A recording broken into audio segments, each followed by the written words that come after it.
Hey, what's up, everyone?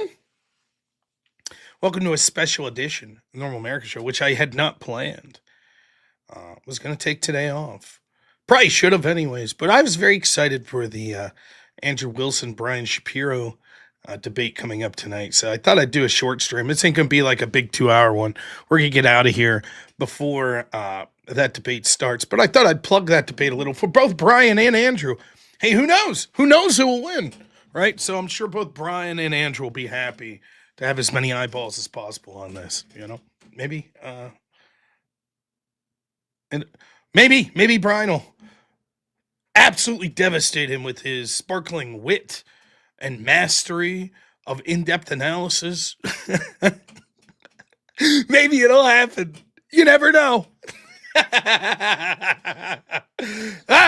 You willing to take bets on that, buddy? I'm not. I'll take Andrew. You take Brian. How's that? No thanks. No. So, happy to be. Yeah. So, you don't like any of the Shapiros, Rockets Red Glare? I'm trying to think. I thought I knew a person in real life last name Shapiro. I can't remember, though. I thought maybe someone on the debate team that I was on at one point. I don't know. Anyways. So, we're just going to, it's not going to be a long stream. Maybe an hour at most. But we're going to talk about it. And I want to plug a couple things as well.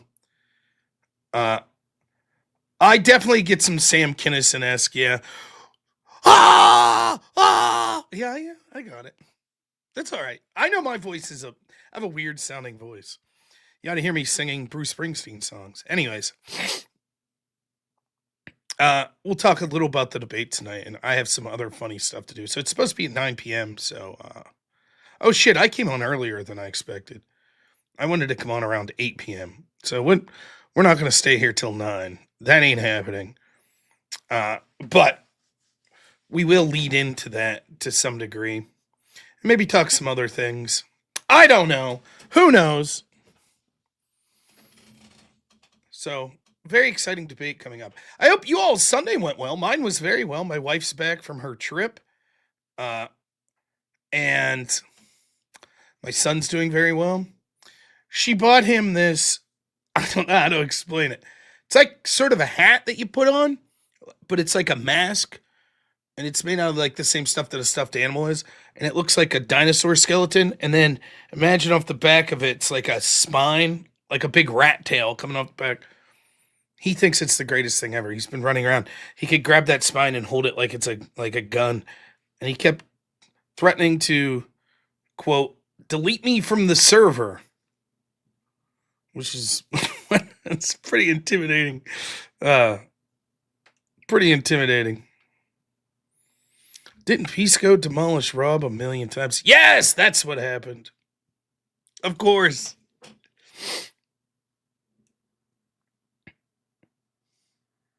Yeah, Hank's definitely a gamer.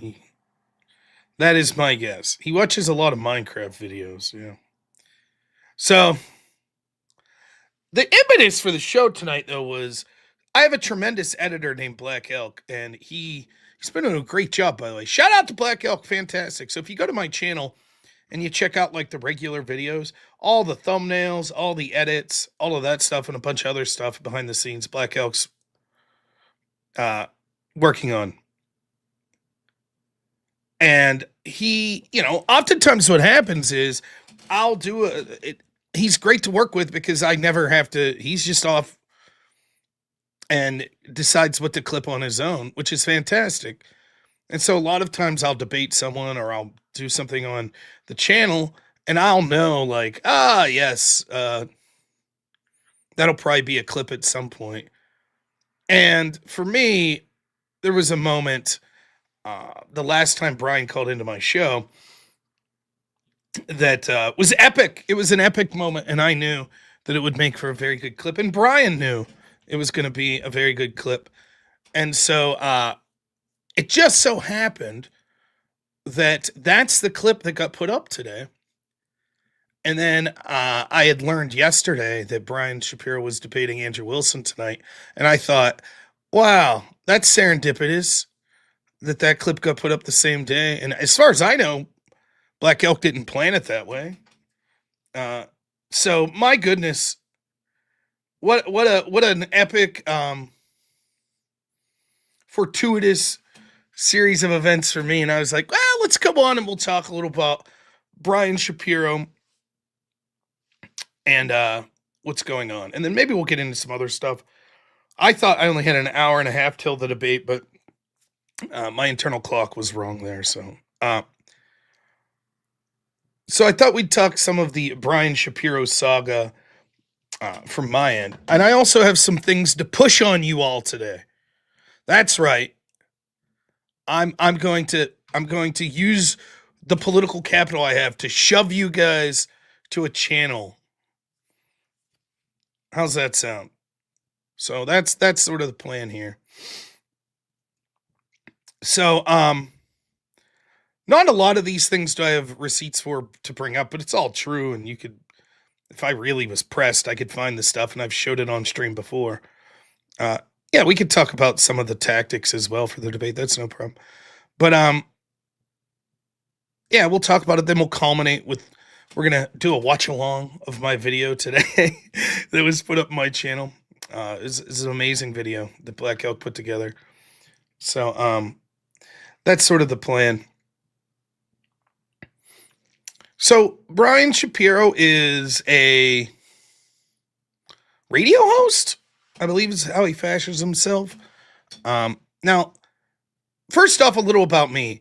I have this, it's sort of cheeky. I'm just being an asshole about it. But I have this thing where I tell people that I have a lot of jobs that I've done. Because technically, if you ever do a job like once, then don't you get to claim that you used to be that? So, for example, I used to be a farmer. It's true. I did work on a hobby farm for a summer, and I also worked on a real farm for about 4 hours one time. Yeah, and it fucking sucked, and I would never do it. One of my best friends at the time worked on that farm damn near every day for like 3 years. He was a boss, man. That guy was great. But you know, I've welded, I've driven a truck, so I've been a truck driver. All of these things for like 10 seconds. But so in that vein, I too was a radio host. It's true. I used to have a radio show that I simultaneously streamed on YouTube out of Williamsport, Pennsylvania, with my co-host Todd Bartley and Carlos Saldivia. So it is absolutely true that I used to be a radio host. Right in this channel, you could have found me circa 2020 hosting radios. You could still go to their website and find videos. And in fact, if my buddy Todd, who was the one who had like the license to broadcast, ever moves back to Pennsylvania, we would probably start that radio show up again. Do it like once a week or once a month or something to that effect. Todd's a great dude. He's a legit journalist. One of my good friends. Carlos is an absolute psychopath maniac. Also one of my good friends. It was a good show. I enjoyed that show thoroughly. So I guess I was a radio host as well. Now I'm here to tell you that means nothing. It just doesn't. At this point, being a radio host is like saying, I'm a YouTuber. I mean, it could mean that you're reaching a lot of people and very influential, but it may also mean that you're not. You know? So the idea of like, it's some sort of impressive, it's very similar, like sort of merging stories, but it's like how a lot of these people on the left are like, well, Don Lemon's a journalist. And what? Works for himself on his Twitch podcast? Like, anybody could at this point claim to be a member of the press. The idea of having specific credentials, even that, I've seen what the credentialed press are capable of. So, I don't know. I just find it funny, these like titles. Like, I'm supposed to be impressed. I'm sure you all could do it too. You all could come up with things, you know. To me, it's like, I don't know. It reeks of like, you know, a self-grandiose, a radio host. I'm a radio host. I guess I could run around and tell everyone that I was a radio host as well. Like it's a big deal. Anyways, that's just the beginning of the story. I'd never heard of Brian Shapiro, if I'm honest. 4 months ago, I had no idea who he was. And I like to review debates on this channel, and it's something I need to start doing more of, which I will start doing more of. Now, a lot of the best debates to review are ones that I find interesting on topics I find interesting, and I'm a little nepotistic. I like to review debates of people that I know and like. So I review Andrew Wilson debates a lot. I've reviewed debates of people like Destiny a lot because they're bigger. Let's be honest. When it comes to sort of the debate sphere online, these are two of the biggest people. So it's usually worth reviewing. And I think the audience is more interested in sort of hearing debates from people they know of, etc. And let's be honest, it helps drive engagement. People are more likely to tune into a stream that says reviewing Destiny debate versus reviewing two people you've never heard of debate, you know? So, and I do like reviewing debates. So, you know, and I've done Piers Morgan and all sorts of things of that nature. So I enjoy reviewing debates. So, Andrew was debating this guy, Brian Shapiro, who I didn't know of. I knew nothing about it. I did not watch the debate live, if I recall. And I knew that Jake Rattlesnake hosted a debate. I talked to Jake earlier in the day. I don't remember if I was doing the extravaganza with him or not.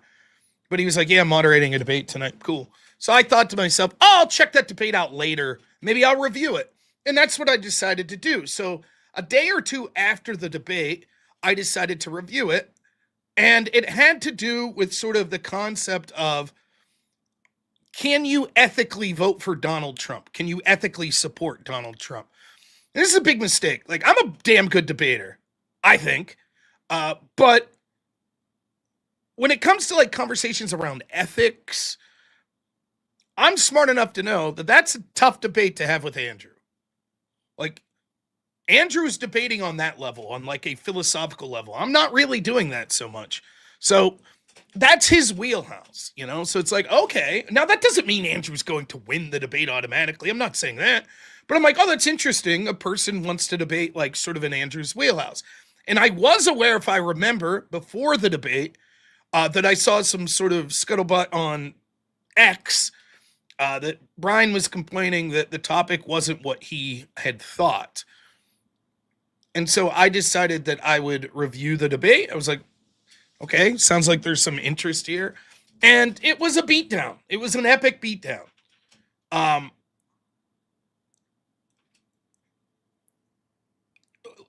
Objectively, an epic beatdown. Even if you like Brian Shapiro, you would have to say like, wow, he has no idea what he's talking about. And the problem with it was he had no grounding for his ethical framework.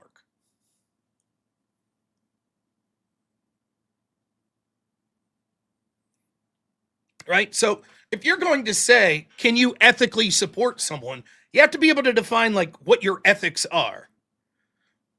Like, for example, if I say you can't ethically support Kamala Harris, your first question would be like, well, what's your ethics?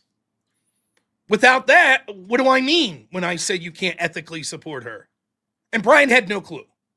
Like, he's like, the best argument that Brian had, which is incredibly weak, is like, well, fine, we'll just use your ethical framework, Andrew. Okay. As an Orthodox Christian, here's my ethical framework. Here's why I can support Trump.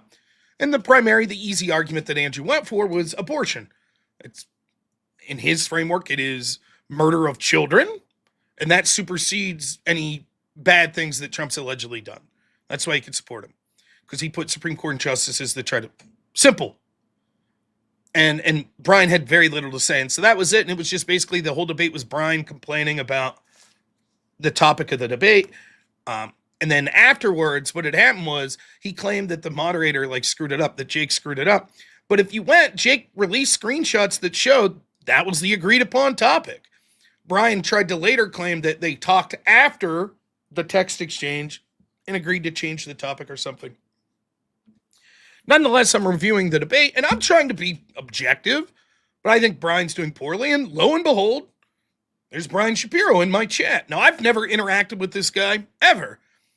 In fairness, I believe his name was in the title of the video, though, so perhaps if he was searching his own name or someone reached out to him and said, hey, this guy Rob Noerr is talking about your debate, no problem. So he's in the chat and was like, I will come up and talk about this. which is kind of unusual, but fine. So I was like, okay, fine, great. So we bring Brian Shapiro up, and it was a pleasant conversation. I mean, with me at least. He was bitching about Andrew. He said that Andrew made it personal. Now, in fairness, I didn't make it to the end of the debate. So I didn't really see that. Like, we only made it like an hour in, and it was like a 2-hour debate. And, and then he was saying that the topic was all screwed up. And he's just making excuses. He didn't really say, hey, here's why I did good in the debate, or here's where you're wrong. He was just like, the topic was stupid, and that's not what I wanted to talk about. That's not what I agreed about. And Andrew made it personal. And then Andrew Wilson calls in. And I said, Brian, Andrew's in the chat. Do you mind talking to him? No. And they came in, and it was, I think anyone who saw it would admit that it was pretty chill. No one was really screaming at each other. And, Andrew was like, look, the reason that I got personal is because you started to get personal. And Brian's like, I just wanted to do a debate on, Trump's policies or whatever. I didn't want to talk about ethics. And Andrew's like, fine, we could set that up. And Brian says, I don't want a moderator. And Andrew says, yeah, but when people say that, that's because they want to spurg out and mute. That's what you're going to do. And Brian says, which is laughable when we get later in the story, he says, people call into my show all the time, and I never mute them. That's what he said. I never mute them. So I sit there and listen. I'm like, okay. Now, keep in mind, I barely know who Brian Shapiro is. He starts to mention AmFest, which I thought he was part of AmFest. It turns out he was with the Unfuck America people that like troll AmFest and they travel around.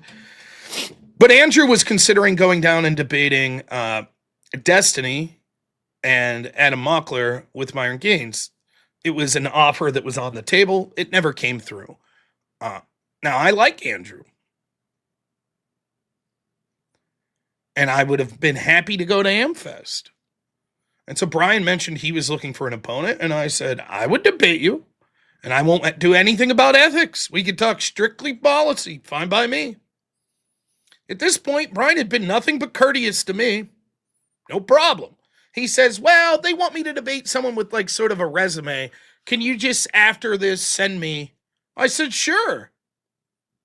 So I sent him an email as soon as the stream was over and was like, hey, I don't even know. Let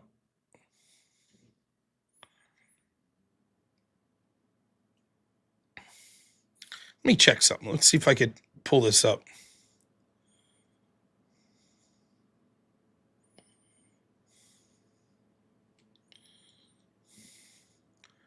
What is Brian's YouTube name?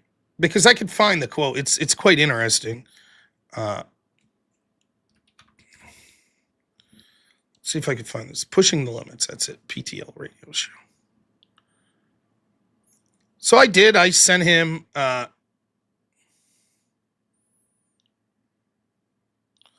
email.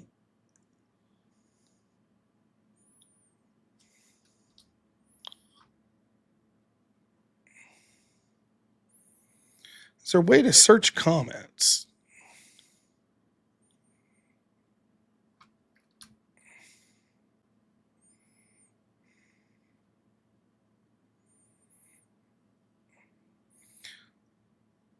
Well, I'm not going to find it. No big deal. Anyways, you just take my word for it. So I had sent him an email, and it was just like, hey, I'm the guy that just talked to you tonight. I used to have a radio show. I was a nationally ranked debater. I've debated big people like Destiny. He'd let you know that I was a good debater. I have X number of people that watch. You should. I would love to debate you. That's that. And then about a week or two later, he, I don't know if he emailed me or I think he DM'd me on X. It was like, hey man, do you want to come on my radio show tomorrow and talk? And I was like, well, are we still doing the AmFest thing? Is that happening? Because the answer is no. If we're going to debate like a month from now in person, I don't really want to come on your radio show and debate you. It's like a boxing match, right? You save the main event, right? So you don't keep fighting little matches the way. And he's like, oh, didn't you get my email? I said, no. He says, Here's my number. Just call me. It'll be easier. Now, this was a huge fucking mistake on my part. I should have never called him, because you realize the problem with calling him was now he has my phone number. But I was like, sure. So I called him up and he's like, yeah, it fell through because Alex Stein's going to debate me and he's bigger, which is true. Alex Stein has more followers than me. There's no problem with that. Cool. All right. Sounds good. He said, but I was wondering, you want to just call in tomorrow? We could have a debate. And he's like, I don't want to debate anything about ethics. I want to debate Trump's policies. Like at that point, the big news story was the Venezuelan boat strikes. I said, sure, yeah, no problem. So that was that. And I agreed to call him the next day. I said, it's your show. Whatever you want to talk about, I'm calling into your show. So before I went on, I told my audience, I was like, look, it's his show. I'm going to try to leave him control the direction of it, wherever he wants. So be it. So I go on his show, and remember, the lead up to all of this was him being upset that he didn't want to talk about ethics. He wanted to talk about Trump's policies. Okay, which is right in my wheelhouse. I'm not really one to talk about ethics that much. I said, sure. Very first question he asked me is, how could you support Donald Trump after January 6th? Now, I may not be much of an ethics debater, but that is an ethical question, as even I was able, with my meager intelligence, to pick up on. Which was interesting to me because the guy's entire argument was, I don't want to talk about these ethical things anymore, which I was fine with. And so when he asked this question, he even said, I ask everyone this. Okay? So that's him admitting, this is my go-to. This ethical question, how ethically could you support Trump after January 6th, or insert any other thing he doesn't like? Okay? So we got into the debate, and all through the debate, he's making personal insults, calling me stupid, this, that, and the other. And he's not doing a good job in the debate. Now, this is my opinion. You can go back and watch the debate yourself. I don't think he's doing a good job. And what I noticed, and I'd only ever seen his debate with Andrew, the 1 hour, and then my interaction with him. That's all I knew of him. And what I noticed with him was he just has like surface talking points, and then he can't dive into anything. So he'll be like, Hunter Biden. I'm like, well, let's talk about it. Let's get into the case. And then he would be like, all you stupid maggots say that. And anyways, and then move on to something different. And I'd be like, whoa, wait a minute. I wanted to focus on that thing you just said. Let's hunker down on that. And that was constantly what he would do. And so eventually towards the end of the hour, I said something to the effect of, Brian, I notice you're not very good at getting in depth on these specific topics. You're more of like talking about the breadth of them. And he then responds back with, I heard you're not very good at eating salads. Now, this is the first real criticism I have here of Brian. Like, I don't mind the fat joke, but yeah, fat guys could eat salads a lot. It's just they also eat other shit. So I could eat the shit out of a taco salad, for example. And to be quite honest, I really do enjoy tossed salads and Caesar salads. Someone's going to clip that I said I like tossed salads. Womp womp. But yeah, it's like, Brian, that's not a good fat joke, you should be like, hey, Rob, just because you're eating a salad doesn't mean that you could throw fucking 10 pounds of meat and shit on them, yeah? Trump does like taco salads, yeah. So, anyways, that was it, the debate, and he muted me. He muted me at the end to just insult me. And to be fair, once he started insulting me, I did bring up the fact that there's an accusation about this woman who claims that basically Brian exploited her. It's not that important.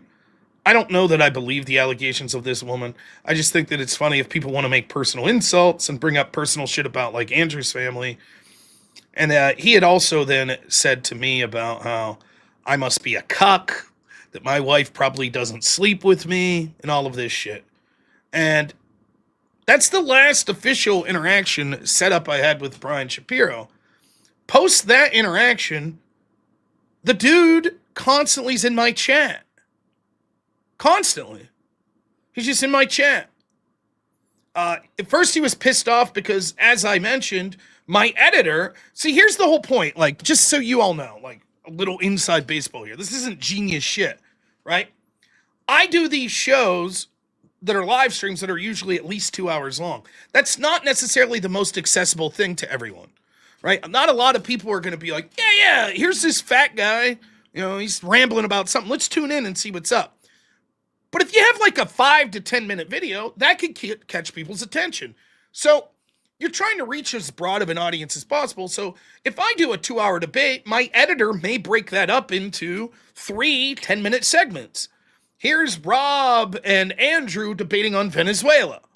And then the next part might be like, here's Rob and Andrew's discussion on Orthodox Christianity. And the final part might be like, here's Rob and Andrew's discussion on who's likely to win the midterms. You see, we break it in to 3 separate parts. Now, that's not, I'm obsessed with Andrew. It's basically how it goes with most of the debates. And then you leave the debate up, or if you took it down for whatever reason, you put the full debate up. That's it. Simple. And so Brian got real pissed off about that, apparently, because that meant I was obsessed with him. Now, I stand by everything my editor does. I think he's fucking amazing. But I truly have no idea what he's clipping. I just imminently trust him. And so the idea that it's like, I don't know if he thought that I was like contacting my editor, like, clip the shit out of Brian Shapiro clips. Now, of course my editor was clipping those because those clips made me look very good. Because Brian sucks. And he's an easy debate opponent to handle, in my estimation. So yes, when I was debating it, and my audience likes clips of me debating, so that's what happened. And by the way, this happens all the time. I debate left-wingers. They clip it up. Well, who gives a shit? That's the game. So he's big mad, and he's in the chat, and then he'd be like, bring me up.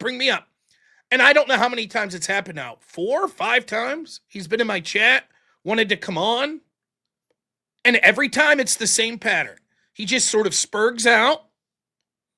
He just jumps from issue to issue. I try to hyper-focus on something. I prove he's wrong. For example, the one time, he was going after Nick Shirley, for his video with the Quality Leering Center there. By the way, a bunch of U-Hauls showed up to the Quality Leering Center today. I wonder what's going on with that.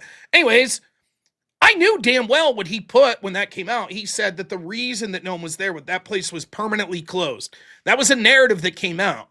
Immediately after, the left came out after Nick Shirley's video and was like, the reason there were no kids there, it's been permanently closed for months. Well, that would be a good reason for kids to not be there. But then, unfortunately, remember, like a day later, the dude comes out who's like a part owner, and he starts explaining, oh, no, we're only open in the evenings. Whoopsie daisy. The whole Democratic narrative of, oh, Nick Shirley's full of shit, this place has permanently been closed. Now, I saw Brian Shapiro on X post that, and I was like, that's interesting. So then he wants to call in and talk about it. And I give him a rope. I'm like, oh, what were you saying? I never said it was permanently closed. I was like, sure you did, here. And I show the clip, or the post, and he's like, oh, take me to X jail. Oh, that's Brian in a nutshell. So always then he does that, and then he'll end up making insults. And so then once he starts making insults, he'll call me fucking stupid. Your audience is fucking stupid. You're a grifter. Your wife won't sleep with you, blah, blah, blah. And then I'll just calmly be like, yeah, I was wondering if you want to talk about the allegations of this woman that accused you of, oh, fuck you. He can talk about my wife. He can talk, right? I don't give a shit. At the end of the day, it's all just a fucking, like, har. I don't give a fuck. Right? You call me fat. Say that my wife doesn't like me. I don't give a shit. I don't really care, what this guy thinks. But, yeah, that's in a nutshell what happened. And then he'll always do a big monologue at the end and then, like, basically rage quit. He just pops out. Also, hilariously, he always quits but forgets to, like, sign out. So he just, like, ends his audio. So, but neither here nor there. So, yeah, that's sort of what's going on. In the context of all this happening, right, I'm just like, okay, I haven't watched any of that guy's content. His central criticism of me is that I'm a nobody. That's the criticism. He's big time and I'm a nobody. And so he'll constantly call my show to tell me that, and he'll send me messages to tell me that. That's it. Brian Shapiro's up now. Brian has more subscribers than me. I don't know, nor have I looked into the nature of his radio show. Perhaps he has 100,000 people watching. I don't know. I know this. Oftentimes the numbers that people say are full of shit, right? Like, for example, a lot of, like, if I look at X right now, I have 92 people watching on X. Not really. That's 92 people that watched at one point, but that number never goes down on my metrics. So if someone scrolls by and watches for 3 seconds and then scrolls, that counts as a viewer. So by the end of tonight, I might have 400 people watching on X. But that on YouTube, I have 771. That's actual, real, honest to goodness people watching. On X, it's not. So I don't know how they measure numbers and certain things, nor do I give a shit. But that's his big argument, that he's big time. But it raises the question, if you're so big time, why in heaven's name are you constantly calling into a loser like my show? Why are you constantly watching me? It begs the question, right? Like, for example, I have haters that, like, no one watches, which is fine. Just because not many people are watching, by the way, doesn't mean you're not good, you know. But regardless, like, I just don't give a fuck. I'm not tuning into their show every night to see what they say and then trying to call in all the time. If I was someone that I thought had terrible takes and was worthless, why would I bother? You know, I don't know what the idea are. But anyways, that's his complaint. And I just laugh about it. So the beat goes on. I don't give a shit. He calls in. I wreck him. He gets personal. I joke about, oh, what about this woman you allegedly exploited? He gets real pissed. He leaves. The last time he called in, it was the opposite, though, because he rage quit. I was like, all right, I'll start with because he always gets the personal jab in, then leaves. I was like, fine, I'll start with it, right? That's fine. If he wants to talk about my wife and stuff, no problem. But then we ended up getting into somewhat of a conversation, and I'll talk about that. But before we get there, you can look it up. It's somewhere. I don't know how to search my comments on YouTube, but one of the videos that my editor put up with my interaction with Brian, Brian posted underneath it that basically, as a comment, that I'm a nobody, and I begged him to debate him, but everyone on America thought I was a fucking loser and not worth it. Okay? And then he attached the email I sent him that he requested I send him, as if it was some sort of own. And it was just a polite email. I was like, I look forward to setting up this debate. Here's some of my credentials. And he's constantly saying, he thought that was a big own. Like, Rob's begging me. No, I asked if you wanted to debate. I would have liked to have set up that debate and gone down there, particularly if Andrew was there. Didn't happen. No big deal. It's not like I came on and was like, oh, he ducked me. I didn't say shit all to that. He chose to debate someone who had a bigger audience. Nothing wrong with that. Perfectly reasonable. But he acted like that was me begging him for the opportunity. And then, and possibly, so he wants to release fucking, you know, he wants to release emails and shit. This crazy son of a bitch, right before Christmas, let's see if I can find this.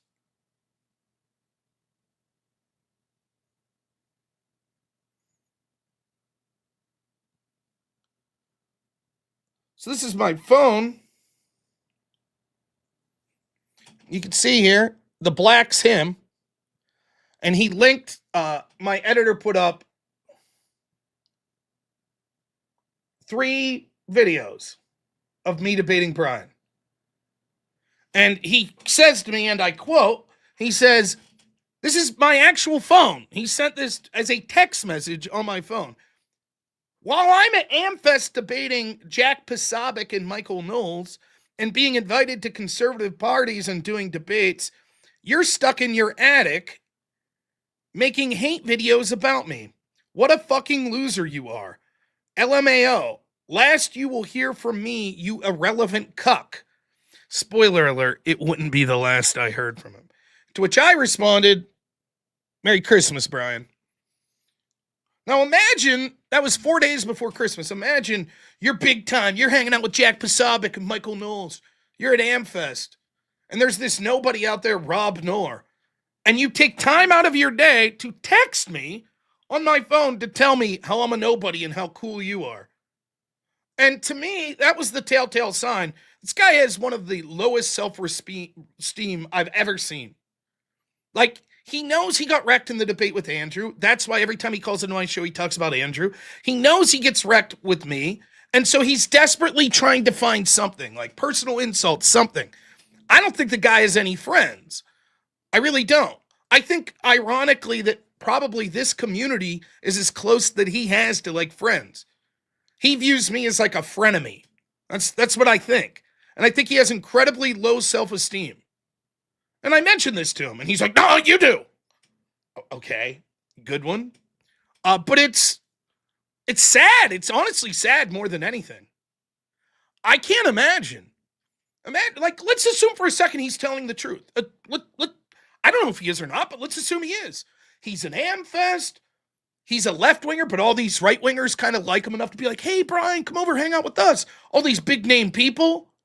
And instead of enjoying it, you're like, you know what I'm going to do? I'm going to text robnoerr that I'm here and he's not. And ha-ha, I'm going to call him a cock. Okay?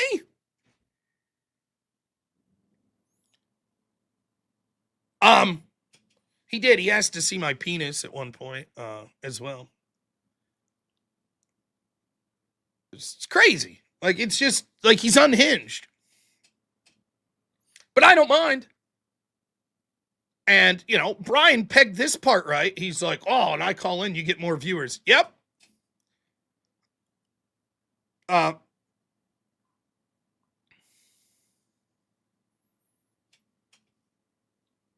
Brian Shapiro rage quits the debate. Okay, yeah, let's see. Just so you can see I'm not lying. Here's the comment, I think.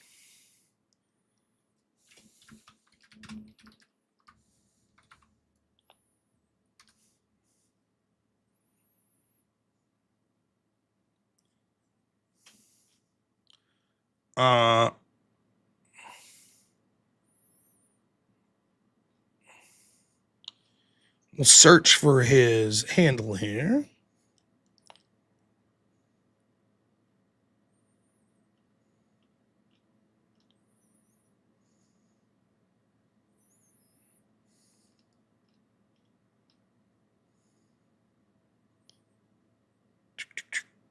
So you can see that. So imagine like trolling my comment section, sending me text messages. There we go.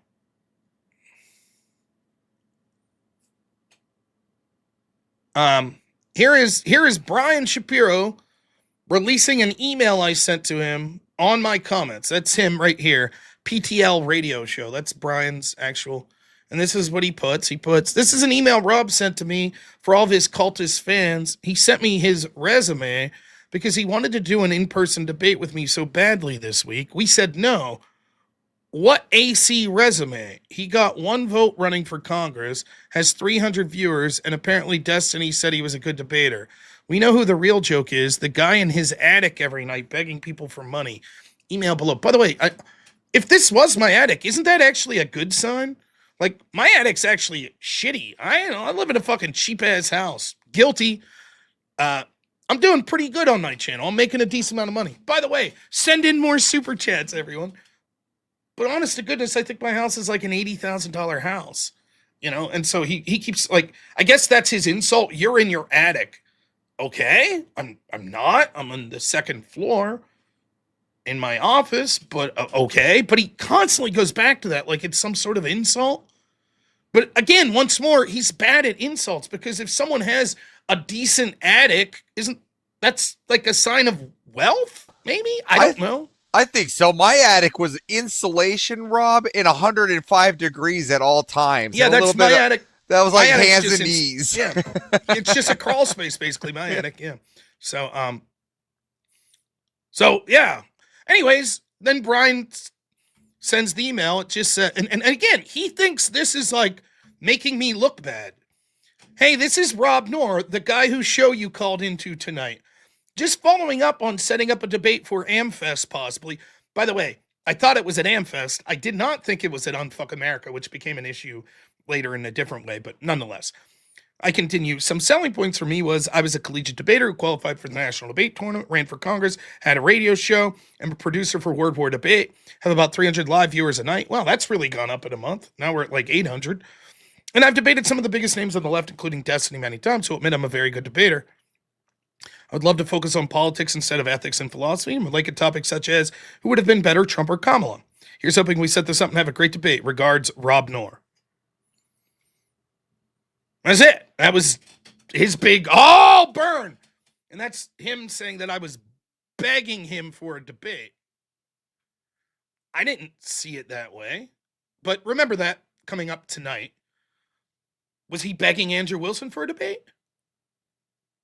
When he's asking to go on Word War that I work for, is he begging them to have him on?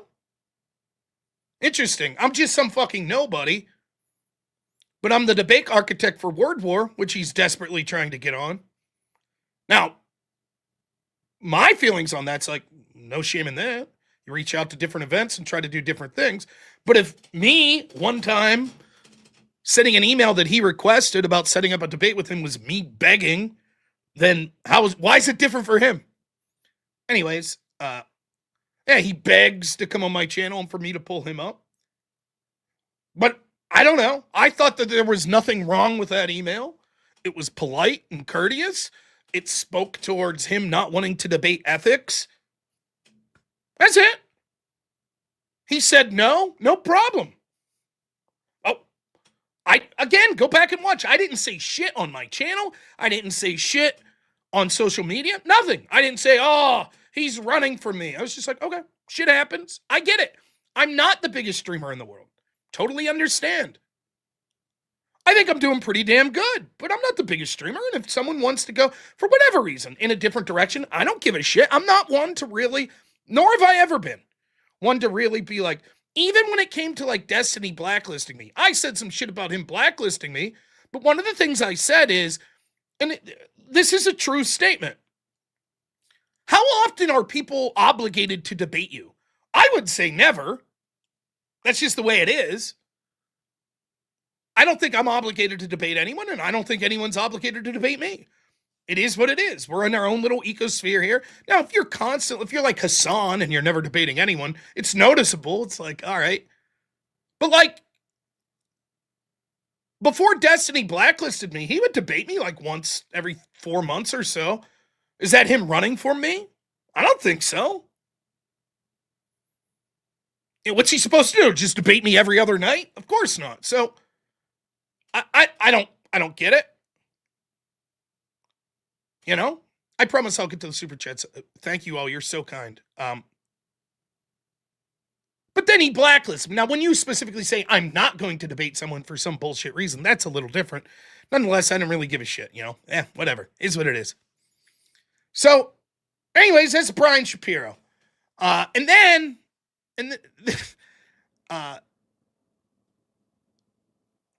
He calls into my show, and I forget exactly what the topic was that he was calling in about, but we start getting into it, and I think it's about the shootings of Renee Good and Alex Preddy, which ironically, I believe is supposed to be part of the topic. I don't really know what the topic tonight is.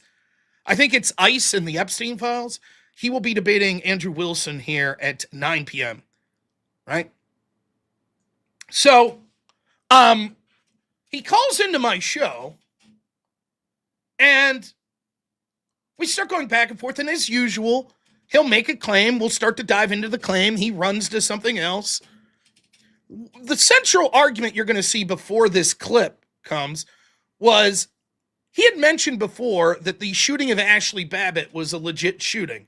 And to his credit, he said he wasn't like celebrating her being killed, but basically the officer was in the right to do it. And he had said, well, the reason for this is he has no respect for anyone who's ever, aggressing towards it. Damn, Sniper, I see you over there. I'll get to the super chats. Thank you. He has no respect to anyone who's like clashes with law enforcement, etc., etc. He wouldn't support them. There's clips of him saying this.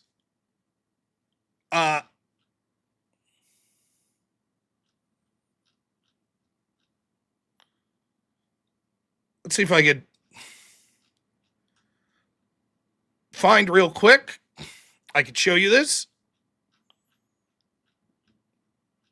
My good friend over on X, Syrian Bot, he always does a good job of clipping me and other people.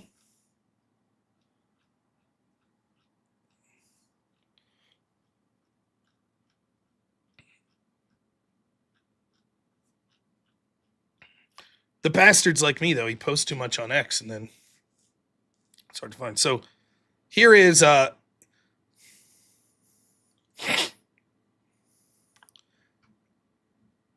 1 second. Here is on January 29th. You can see Brian Shapiro says, nothing says America first like shooting Americans in the face. And Syrian says, Brian Shapiro's a liar. Here's the clip. There were a few people that died that day. Ashley Babbitt was one of them, who I've said time and time again deserved what happened to her. It's very sad, but she deserved it. What? Did you see the protesters today that were actually attacking? This is cool, Vic. On the left, he's great. They get shot, I have no sympathy.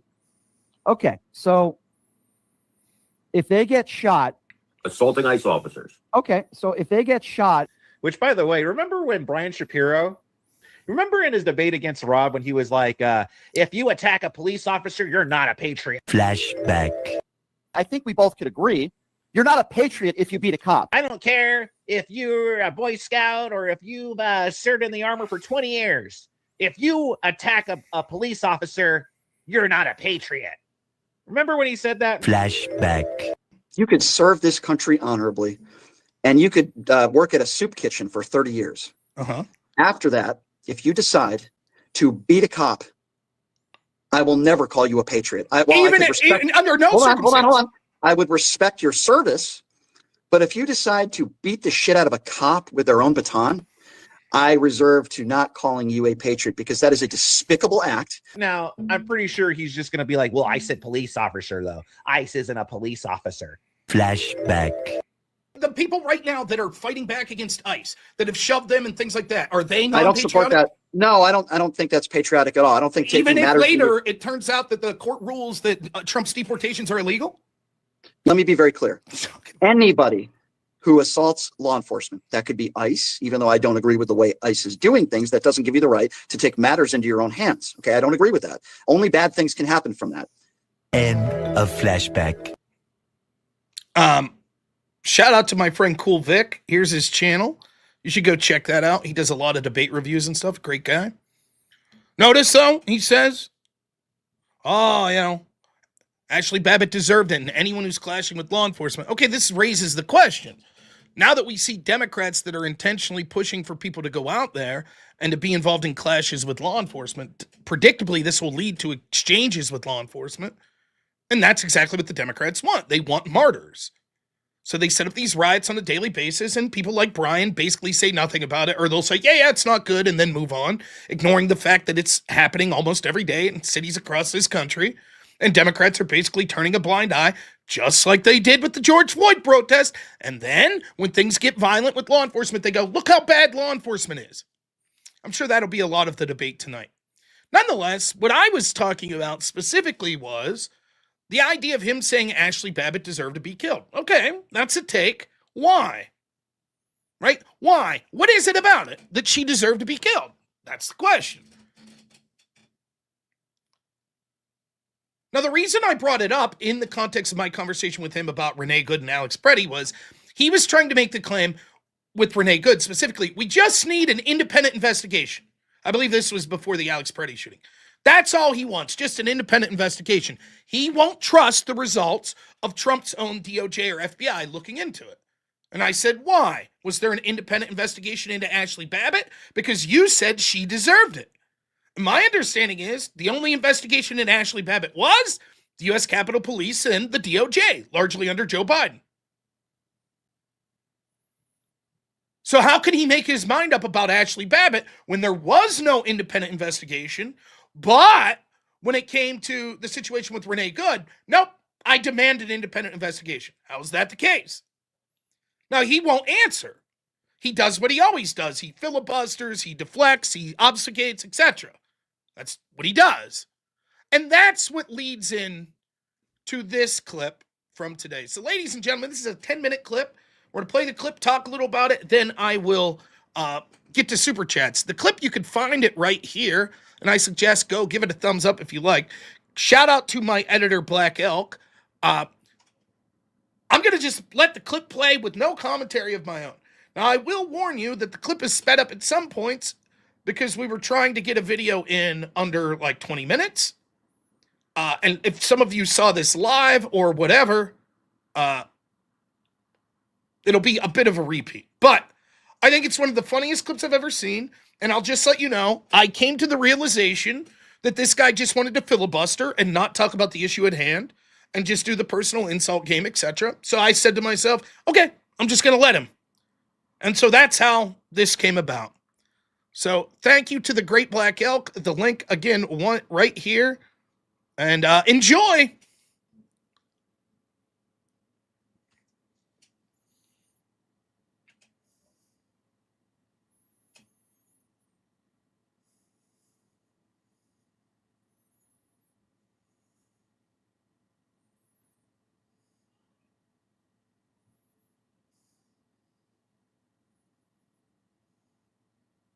I'm trying to give an Please answer to his cut point. this up and He try won't to let make me, as much so money as that's you wasting can time. So with your the guy- 22,000 here we YouTube go. subscribers. So here's what happens, right? Please make your point, One- Rob. Rob, make You your keep point. interrupting. Stop making the point, and I will. Please make your point, Rob. Make your You gonna point. be quiet? Please donate to Rob. Make your point, Rob. Make your point. You gonna be quiet? Please make your point, Rob. Make your point. Maybe you'll get 300 listeners today. Make your point, Rob. In the attic of your second floor of your home. Make your point. Please donate to robnoerr. Please donate. Rob, I care about you, buddy. I want you to make it in this world. Eventually, people will invite you on their shows. Rob, please. I want you, seriously, I care about you, Rob. I want you to take care of yourself. And I'm hoping that you continue to succeed in begging people for money on YouTube. You'll make it, Rob. Don't worry. You will. Eventually, you'll make it. And you'll get to maybe 300 or 400 live viewers. And maybe someday you'll be invited to national TV shows like me, and you won't have to beg people for money every day. Rob, I think eventually you'll get there, pal. I do. Because I think you're amazing talent. I've never heard a guy on your show sounding like he's taking shit. I've never heard a guy who live streams, where you get 24 live stream, you watch every day, you have no guests on your show, you have no talent on your show, and to be frank, my friend, I think you're talented to me. You really are. And that's the reason why nobody invites you on any big shows or anything. That's why you have like 300 live listeners, because you have no talent, you're boring to listen to. You don't know how to do a show. You sound like Mark Albert, you sound like you take a shit when you talk, and you don't even know how to have real conversations. And that's it. That's all about interview. We all know you're Andrew Wilson's lab dog. We know that. Okay? You're Andrew Wilson's lab dog, another utter piece of shit, by the way. So listen, YouTube uploads have a great day, Rob. Okay, I wish you the best of luck. I hope you get more money. You get your goal of getting on YouTube. The first time you get 22,000 subs. There's a reason why I don't have like 300 listeners. You go up to the second floor of your attic, and you do the same thing day in day out. And the reason why nobody takes you seriously and nobody knows who the fuck you are is because you're Thomas fucking More. That's why, Rob. So now continue to talk about me on the show. Continue to put up this and 3 or 4 or 5 YouTube videos that they got me, so you can make a couple $100. I wish you the best, Rob. I actually, be serious for a moment. I don't wish you any ill will. I really don't. Maybe I'll see you at Word War because I'm sure you're on their list as well, and I'm sure they'll be paying you boatloads of money. But I wish you the best, Rob. You can continue to talk about me on your show because you have more material. But let me know next time you have a real guest on your show. Not that fucking moron Andrew Wilson, okay? And stupid wife. Let me know when you actually have a real guest on your show that you can actually have a real debate. Because this week alone, Bob, this week alone, I have more guests in 1 week, actual big name guests on the right and the left, than you will have in your entire lifetime. So continue to talk about me, Rob. Continue to talk about me. After I go, I'm helping you out because I know the videos on your YouTube page that do that. Are the videos that be calling yet? Look at the chat. Look at all the people that are enjoying this. So unfortunately, Rob, I would have been glad to call in your show once a month, once every couple weeks, but I just don't think you appreciate it. You should give me a cut of all your YouTube super chats that you get, Rob. Because I am helping you out. If you had any brains, if you were intelligent, you would understand that. But you clearly don't. So I'll let you get back to doing what you're doing, Rob, which is begging people for money and second floor of your attic. I'll let you continue doing what you're doing. You're obviously very successful at it. But you have 22,000 subscribers. You're growing a lot, Rob. Let that on YouTube page. You're just posting on there for another year and a half. I can have 3 or 4 now. 5, 6, 7. That's not very good. 6 or 7 times, more stuff. I don't know. But don't worry, you'll get there. Just keep doing what you're doing in the second floor of your attic, my friend. And eventually you'll get there, man. Eventually you'll get there. I really think eventually. Maybe for 6 or 7 years old, that's where you get like those shows. But in reality, Rob, you're just not a very good debater. You're not very intelligent.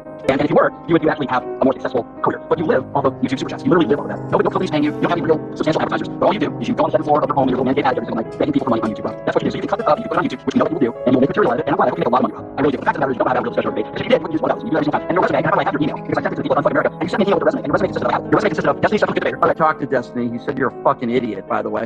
Destiny said you're a good debater. And your other claim things, I was in some sort of debate tournament. That's your entire fucking resume. You sent me. I sent it to them and they all fucking laughed at you. Number one, nobody knows who the fuck you are. That's why I debated Alex Stein and I didn't debate you because we all laughed at you. Your entire resume that you sent me, by the way, I asked you because I didn't know who the fuck you were either. Like, I asked you, send me a resume. Your resume entirely consisted of, well, Destiny said I'm a good debater and I was in some sort of debate tournament. That's your entire resume. So of course nobody invites you to shows. Of course nobody with any substantial guest would come on your program. Of course not. because you don't have talent. You're not a good debater. You're like the D- person, Andrew Wilson, the alcoholism, perhaps, and smoking addiction. But Rob, again, the fact of the matter is that actually we're going to have a reasonable conversation, which I don't think you're capable of having. The last time I did your show, you started with the personal insults. The time before that, you did personal insults. The reason why I call this is because this is actually entertaining for me. I enjoy occasionally. I calling your show 3 or 4 times. Occasionally, I actually enjoy calling it because I think it's entertaining for me. I think it's fun to do. But tomorrow on the program, I have 2 people. One of them, some great games. To be quite honest with you, tomorrow's schedule on the program, I have done one. And games. So these are 2 people that are pretty good games, and I appreciate the fact that they're willing to come on and have conversations. I think it's a level of respect, Rob. So let me know. And I'm the person who's my channel, Rob, is your best friend show. Andrew Wilson, and it's person. By the way, Andrew Wilson is a coward, and I know there are people that are listening to your show right now. Andrew was supposed to debate me 2 weeks ago.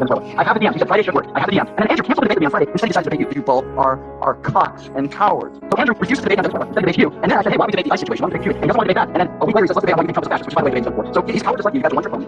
And I feel bad for you, Rob. That's why there were the 2 times that I called him, because I don't even think you would deny this. You made more money, and the clips you put up have done better as a whole than any other clips you do. When I call on your show, and when you have debates, some people actually find it funny. Enjoy. And that's why I called into the show. The first thing you did today was try to personally insult me and make unsubstantiated claims about me, which you read the show, by the way. I don't mind if somebody calls me bald. I don't mind if somebody calls me a lip card. Everything I said about you, I think is very true. Right? When I say he's salad or something like that, you're not in great situation. But I think you'd be the first person to agree. But I don't call you a child molester. I don't say, hey, somebody on the internet, somebody on the internet, I would say, hey, Rob, somebody on the internet said you're a child molester. And you want to show it. Of course not, because I would assume that to be true. It's because some tool on social media said that. But that's what you take what people say on the internet, which are completely untrue, fabricated lies. All I say is the truth. You told me to take my hat off. You don't have the best hairline yourself. Listen, I have no problem with the fact that I shave my head and I'm bald. I'm perfectly comfortable with that. You should be comfortable with it too, Rob. You should be comfortable with it also. Okay? We'll never see higher getting older, and that happens as we go with age. Right? That happens right now. That happens. So hopefully I'll see you in Night City, because I've invited you to go to Night City for debate out there in a few months. Hopefully I'll see you out there, and you can keep talking about it. You can do what you're doing, Rob. That's totally fine. In fact, you can call into my show anytime, Rob. The invitation is open to anybody. I let anybody call into my show. Even morons like you. I let anybody call into my show because it makes for a good show. I like to debate. I like to conversations. But I can guarantee you the debates I have tomorrow, and Wednesday, Thursday, and Friday will be from pretty respectful conversations. Warren Smith is doing my show Thursday. Warren Smith has millions of followers. But you see, Warren respects me. I respect him. We have a debate conversation. My good friend David Pollack, who does a show on OAN, does a show about David's also doing my show tomorrow. So these are people, Rob, that have a little respect for me, and come on my show, they don't ask me to take my hat off. I don't insult them. The reason why I insult you, Rob, is because I think you have very low self-esteem, Rob. I think you have very low self-esteem. I really do. You see that nervous across the ladder, like anybody who's a therapist, like Rob is the one that has very low self-esteem. You see how you can't yourself. Rob has very low self-esteem, and I want Rob to get a better physical condition. And I want you to live. This won't be fun if Rob is in here. I want something bad about Rob. So Rob, my advice to you is stop personally attacking people when they're unsubstantiated claims that are complete lies and fabrication. Call me bald.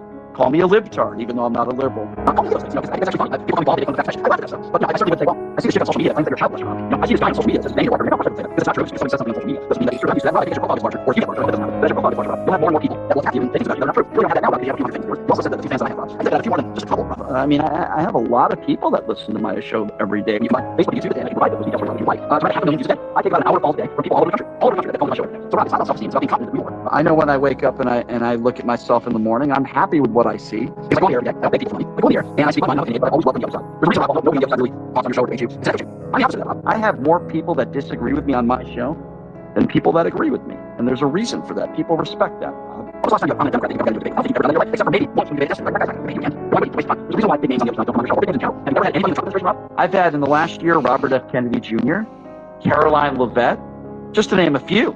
Caroline Leavitt, no, that I'm a Trump kid. Robert F. Kennedy Jr., no, that I'm a Trump kid. Because it's about, maybe you can ask yourself a question. Why do I do my show, Rob? Why is that? I just have 2 fans. Why would these people do my show? Why would Matt Gaetz do my show? Why would Caroline Leavitt do my show, Rob? Why is that? Why would they do my show? I'll give you a hint. It's got something to do with respect. It's got something to do with people. Oh, you can laugh, like, but please give us the biggest name you've ever had on the show. In fact, last year, give me one prominent Democrat that we would know that is going to come on your show regularly. Give me one big name that's on your show last year or so. You can't, Rob. You can't, unfortunately. And I really hope you clip this on YouTube, Rob. I really do. I think you're very wealthy, Rob. I want you to make money. But think about that. The only reason why you exist right now, so not just all of you, you might get 1,200 subs. I don't think you have any clips or videos that have a large viewership. The only reason why you're making a living right now doing this is because of people that send you money. Okay, people send you money, YouTube super chat. That's the only reason why, Rob. So just remember that, Rob. You're not a very good debater. Your voice sounds like you're taking shit, so you're going to have a good voice. And what topics do you ever really get into every day besides right-wing propaganda and defending Donald Trump left and right and making gross assumptions about cell phone video footage or videos of shooting? I mean, think about that, Rob. Think about that for a moment. So I want to help you, Rob. I'll try to give you advice if I can. You know, maybe along the way, maybe I'll send you an email. I want your YouTube page, Rob. You're at 22,000 now. How long have you been doing this for, Rob? Maybe a few years, I don't know. Because I didn't know who you were 2 months ago, and quite frankly, nobody in my orbit knows who the hell you are. But I want your YouTube page, Rob. So maybe, I know I said earlier, maybe this would be the last time I call into your show. If you get 30,000 subscribers, maybe I'll call you. That might take a while, Rob. I don't know what happens first. 30,000 subscribers, or you lose 5 pounds. I don't know which one happens first. I would say 30,000 subscribers probably happens first before that, Rob. But I want you to get there, pal. I want you to get there. And I will say this in closing here. You know, there have been a few times we have said this. I hope Ryan does someday. I have no personal ill will against you. I said that. And regardless of the insults that you both exchange, I have no ill will for you. I don't know you personally. I don't feel ill about you. I don't know you personally. I really don't. But there are a lot of people on the right that do know personally. Jack is so. The reason why I got that's like the only person on the left. It was special. I don't know if you know that Andrew Wilson didn't want him there. You know, I've had private conversations with Michael Knowles. Why did Michael Knowles invite you to this party? Why did we talk about it? Why did we do that? Why did these people on the right invite you to these events? As you said, well, it's just easy pickings, right? Just easy pickings, right? Well, it could be that. Why would people have me on the show all the time? Why would these people on the right have private conversations with me on the phone? Why would they? I'll tell you. I'll give you another hint, Rob. Respect. Respect. The fact that, maybe I had a little more conversation. Maybe there's fact that when you go to the line, there's not many people, not many people that are in the truck. They're willing to go on a show like that. They're willing to pay people like that. They're willing to go on a debate deck. So maybe respect that. So you can make an entire segment of this. This is what I suggest you do. I would put it up on YouTube. I don't know if you have anybody that works with you. I don't think you can afford that. But if you do, that's okay. You're just getting only 22,000 subs. But I would imagine you're getting local content. So let's take some time together. What do you think you should title? Let's work together on this. Let's try to help each other so you can get as many views as possible. Brian Shapiro gives us opinions on robnoerr. I don't think that's that cash I would say Brian Shapiro here's robnoerr. That would make you applicants. So you can do that. It'll probably be Brian Shapiro spurgs out, because I know you guys like to use that word. You don't have fun here. This is very entertaining. At least for me anyway. But think of a title that you'd like to use for this. Let's see how much money you can make of this. Maybe you can give me a cut. You think you're going to give me a cut, Rob? Of this video? What do you think? Can you give me a cut? Oh, okay. So to the question you asked, the reason it was a false dichotomy is, on one hand, you're saying that you would only trust an independent investigation when it came to this shooting of Renee Good. On the other hand, even though there wasn't an independent investigation with Ashley Babbitt, you've made up your mind. And you say, yes, but I'm okay with an independent investigation occurring then or now. That's sort of a different question.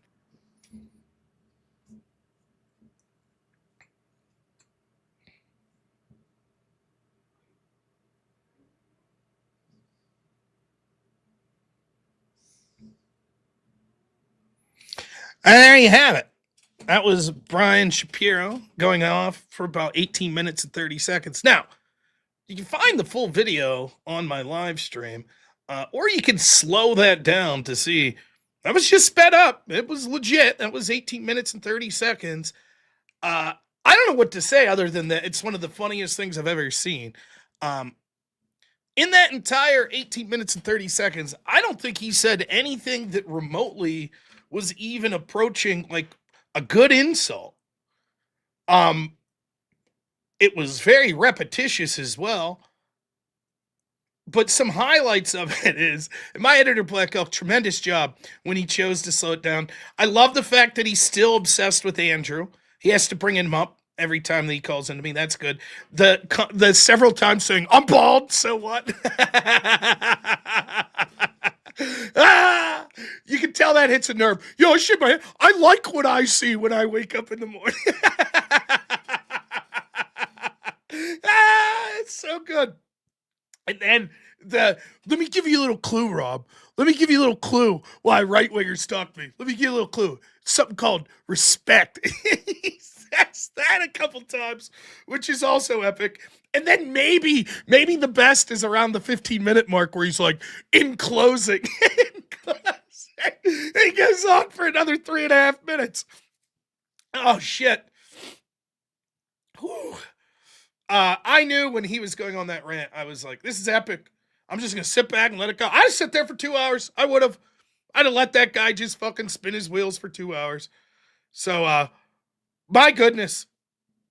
Now, all joking aside, we all agree there's something wrong with this guy, right?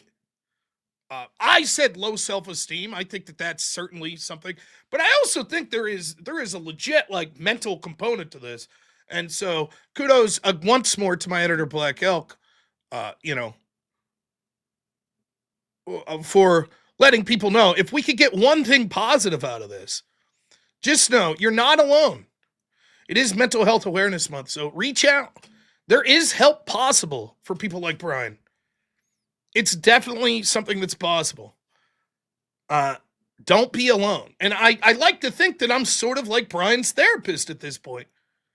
You know, he just calls in and gets some things off his chest. He can't debate. He can't really make political arguments, but he can give himself some daily affirmations. I like what I see in the mirror.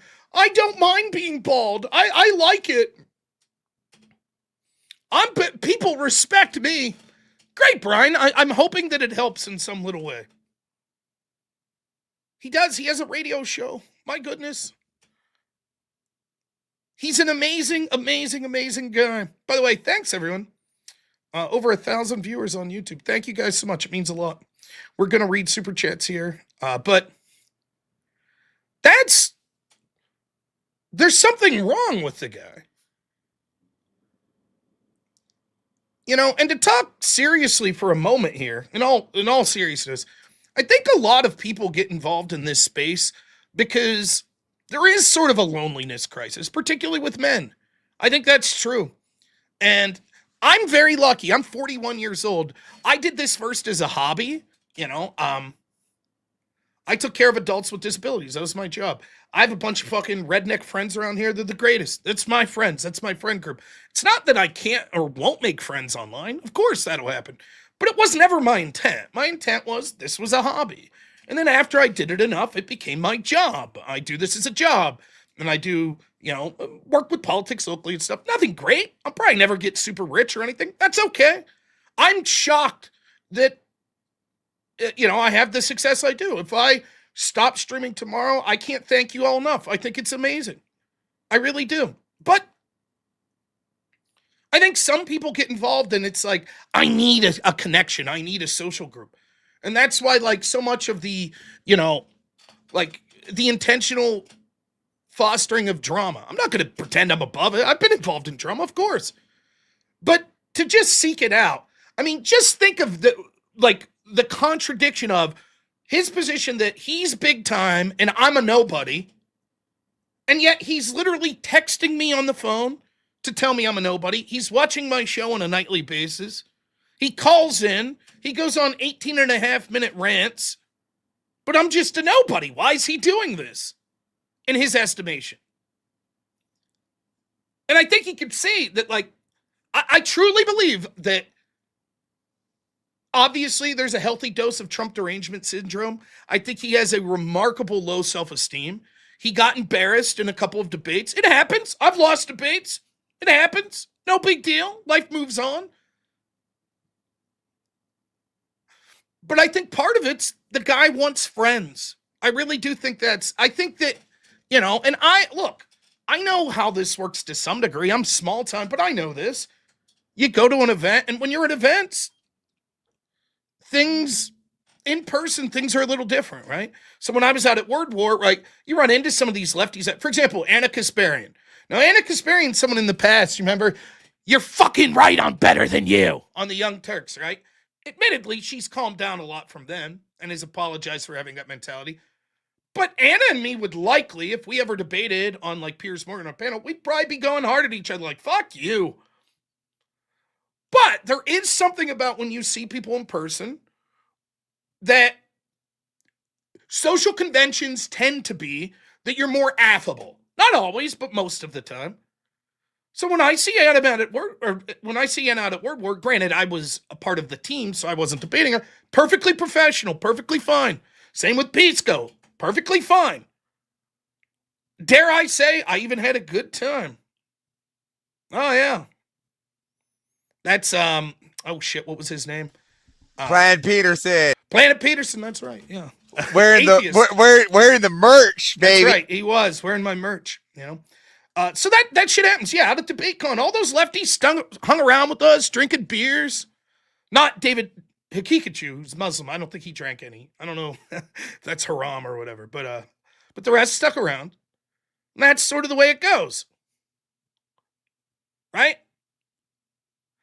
So what I'm trying to say is, I'm sure if Brian is brought on to debate, and afterwards they're like, hey, we're going out to dinner. Do you want to come out? Now, you just saw that gentleman. Show that picture again, Avers, if you don't mind. That's Planet Peterson. This is I believe he's an atheist. He debated, did he debate Andrew? Or no, I think he debated Jim Bob. And he's there wearing the Normal America hat. There he is. He was a nice guy, by the way. There he is. And our good friend Wally behind him. But that was at DebateCon, right? Well, yeah, I just wanted to get a lefty in there, and then someone you lost to in the same picture. I was going for a double Wally whammy. You know what I mean? The Freddy Krueger versus Jason debate. Wally. Look, I was just trying to get a twofer in one picture. Yeah. So that's Planet Peterson, right? Now he's a lefty. Yeah, very much. He hangs out with us afterwards. He went out. We got. You know, the hotel bar, our good friend Jungle opened up the bar for everyone. He sat there, drank with us, talked to us, took pictures with us. No problem, right? I don't think Planet Peterson was running around after going, I'm so cool, people respect me, even the right-wingers. I had a private conversation with Andrew Wilson. I had a private conversation with Rob Noerr. Like, Yeah, it wasn't that we're best friends with the guy. He was affable. It was fine. He was an opponent. He was there. You treat people with respect. You move on. No, I think primarily he was hanging out with Corinth the whole time at the table right behind the bar, and then I was just pestering him most of the time. So okay, you take the picture down now. Anyways, Picture's the point going I'm trying to make the point I'm trying to make with him is this, right? That that's the way things go at these events. It's not necessarily like, we're only going to talk to the people like that we really respect. That's what's going on. We really respect them. And that's what Brian would have you believe. So Brian is brought on as a debate opponent for a lot of these right wingers. He goes on Tim Pool's show. I've been on Tim Pool's show. Tim's team's going to be like, how's it going? Hey, we got some lunch. You want to have lunch? We're playing a game of poker. You want to play poker? That's the way it goes. That doesn't mean that it's like, oh, Tim Pool's crew really respected me. They really respected. You know what that's called, Brian? You know what that's called? That's called respect. No, it's just like that's called being a decent host. That's called being a decent opponent. That's it. And Brian wants you to believe like, oh man, I'm like fucking buds with these people because they respect me. And the reason how dare we just call that courtesy? Just common courtesy. So the whole idea of it though, right, is like that he wants to give this impression that like he is so big time and so well liked that even people on the right are like clamoring to like fucking be buds with this guy. And it's a tell. That's what he thinks important. He thinks that it's like, oh, see, I got these friends, I got these associates, I got these big names. And I'll be honest, I don't give a shit. Even if it's all true, I don't give a shit, right? Now, I intuit that it's not true. I bet if I talk to Michael Knowles at some point, and I'm like, yeah, this guy Brian Shapiro is always bringing you up. They're like, you guys are really close or something. He'll be like, who? You know, this guy, he was at AmFest. It was like, oh, yeah, that guy, he said he's a radio host. Yeah, I talked to him for like 2 minutes. Like, yeah, well, that dude's running around saying that, like, you guys are, like, basically boys. You have all these private conversations and shit. And I'm sure he'd be like, I wouldn't characterize it that way. But he said the same about people like Jack Posobiec.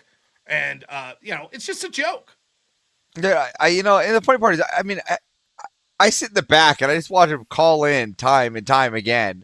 And it's like, at every single time he calls in, he ends it with like, oh, well then I guess I'll never call back again. You will never. We don't have to see each other. And you always end it with like, sure, I'll never go over there. Fine, I'll see you, bud. Have a good day. I've never watched his show once. Yeah, have a good day, bud. And then what happens? Well, the next day we're sitting here having a good time, go back and forth, and sure as shit, there he is in the text, calling back up again. It's like, fuck. And then now I know in the back, I'm like, now I got to be up for another 4 hours. It's sad. So yeah, that's Brian. He's calling in. He does all this stuff. He wants to talk about how he's big time and all of this, that, and the other. And the reality is, I think he's a sad man with low self-esteem that's desperate for attention. He's desperate for friends and he's desperate for attention. And that's fine. That's the story of a great many people.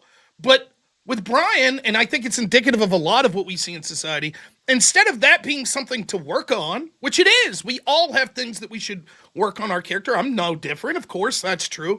He wears it like a badge of honor. Right? He actually walks, and it's the Dunning-Kruger that we see on these online interactions constantly, where these people go on and I don't know how anyone in their right mind could watch what we just watched with Brian Shapiro going off for 18 minutes and 30 seconds and not think like, wow, that was an unhinged rant. That guy looks so bad. And Brian 100%'s like, I look great. That was great. That's a great look for me. 100%. That's how, in his head, that's how he views it. And, deep down, he knows that's not true. But that's how he's going to project it, and that's what he's trying to convince. That's the internal struggle in his mind. Yeah. Just like he knows he got blown out in that first debate with Andrew, he knows that in every exchange he's had with me, he's done very poorly. And so he's motivated to go back, right? He tries to convince himself, I'm doing great, I'm doing great, I'm doing great. And he's motivated to come back, but then he just looks bad again. Yeah. And it's like, from his perspective, this is the ironic thing. This is what I always find so funny about so many of these lefties, as if there's not a bunch of legitimate stuff to complain about Trump or complain about Republicans. Of course there is. Of course there is. Even the least skilled debater could find points from here and there that's like, well, that's a solid point, right? That's possible. That's life. No one's perfect. No political side's perfect. I criticize Trump and Republicans all the time, right? But instead of just focusing on that, it has to be this broad range, like fucking, like Trump's the most evil man in the world, and you're evil, and you're a nobody, and I'm a somebody. And it's like, it just constantly comes across as the most pathetic, desperate thing that you've ever seen. And it's transparent. And eventually, like, one of the arguments we were having was that he was like, I'll never call in again. I'll never call in. And I was like, Brian, you told me in your text to me, you said that you would never talk to me again. He literally, the last word in the text says, laughing my ass off, you will never hear from me. You will hear from you. You are relevant. Last you will hear from me, he meant.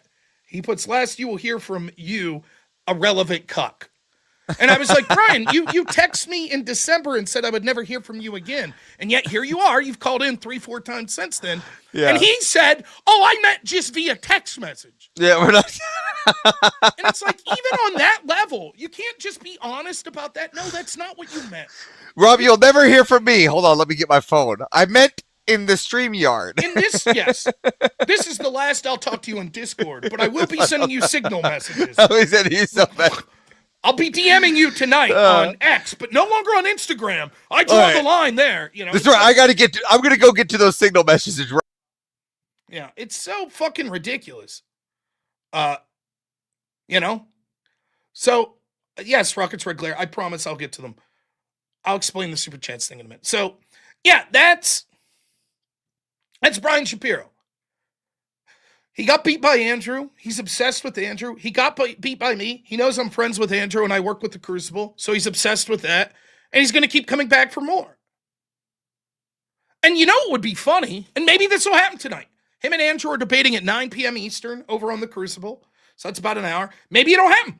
In the realm of possibility that Brian puts on a better show tonight, I wouldn't bet money on it, but it's possible.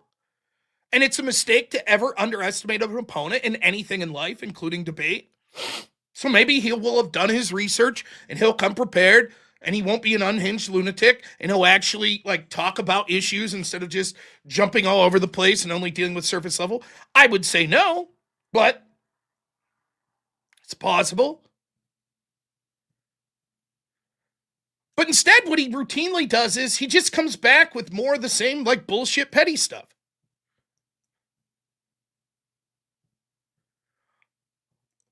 I would say that there is almost a 0% chance that Brian doesn't at some point start talking about, oh yeah, what about your wife, Andrew? Doesn't she have children to a previous relationship? That'll happen tonight. And wow, Andrew, you're a good stepfather. There you go. There's an insult. And it's like, just come in and debate the topic. But he constantly wants to come back in. And what he doesn't realize is, oftentimes, I have people that I don't want to debate anymore, but it has nothing to do. I can't think of anyone that I don't want to debate in my entire life because they're very good. In fact, when I did policy debate in college, the teams that kicked my ass, I couldn't wait to debate them again. You get super excited if you're debating maybe the highlight of my debate career would have been 2006 American Debate Association National Tournament. My regular partner wasn't there, so I was partnered up with another girl that was on our team.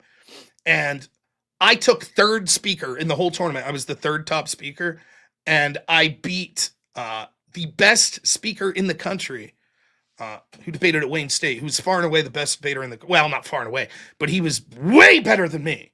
He's a much better debater than me. By the way, he reminded me of our friend Corinth. He was very similar, a lefty, debated similar ways.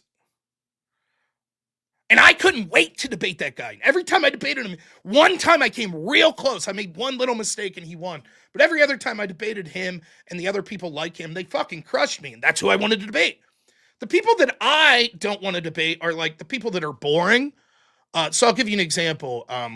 One time, this is many moons ago, there was a trans individual named Polly People that I was debating on the pandemic in 2021.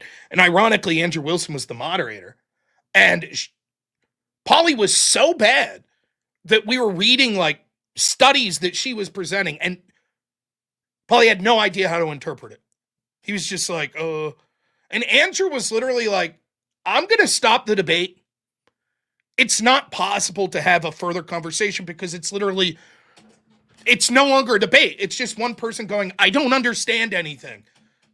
And so I'm not really interested in debating Polly anymore because I'm sorry, no. There's other people I have like that. Or there's people that you don't want to debate anymore because it's too like toxic. Like you just get yelled and screamed at and nothing gets accomplished and then you get mass reported. That was a lot of the old Twitch community, the trans community on Twitch. Every time you would debate, because Twitch's policies were so fucking crazy that like if you said something like, yeah, men can't be women, your ass would get banned on Twitch.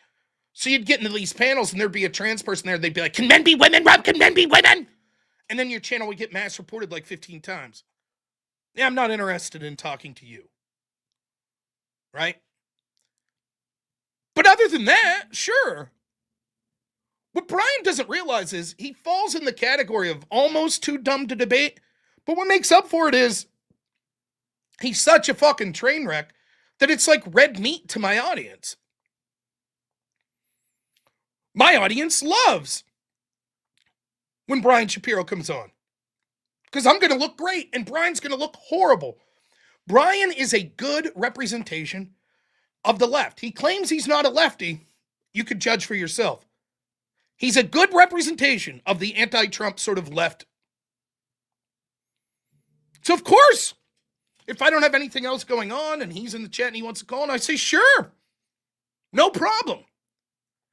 I do these debates every other Thursday on my friend Speakeasy's channel, and they're called No Prep Debates. And the idea is, I don't know who my opponent is. My opponent's had time to prepare.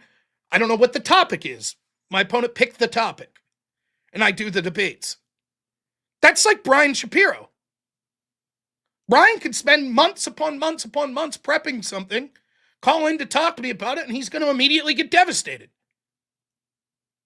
Maybe someday not. Maybe someday he'll have some good arguments.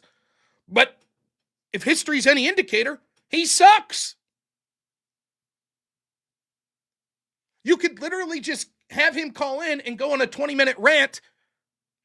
I don't have to say shit. There was nothing in that video I just showed you. I didn't have to say a word. He's making an asshole of himself on his own. I don't have to say one word. I just sit there with a smile like, mm-hmm. That's it. That's all you have to say.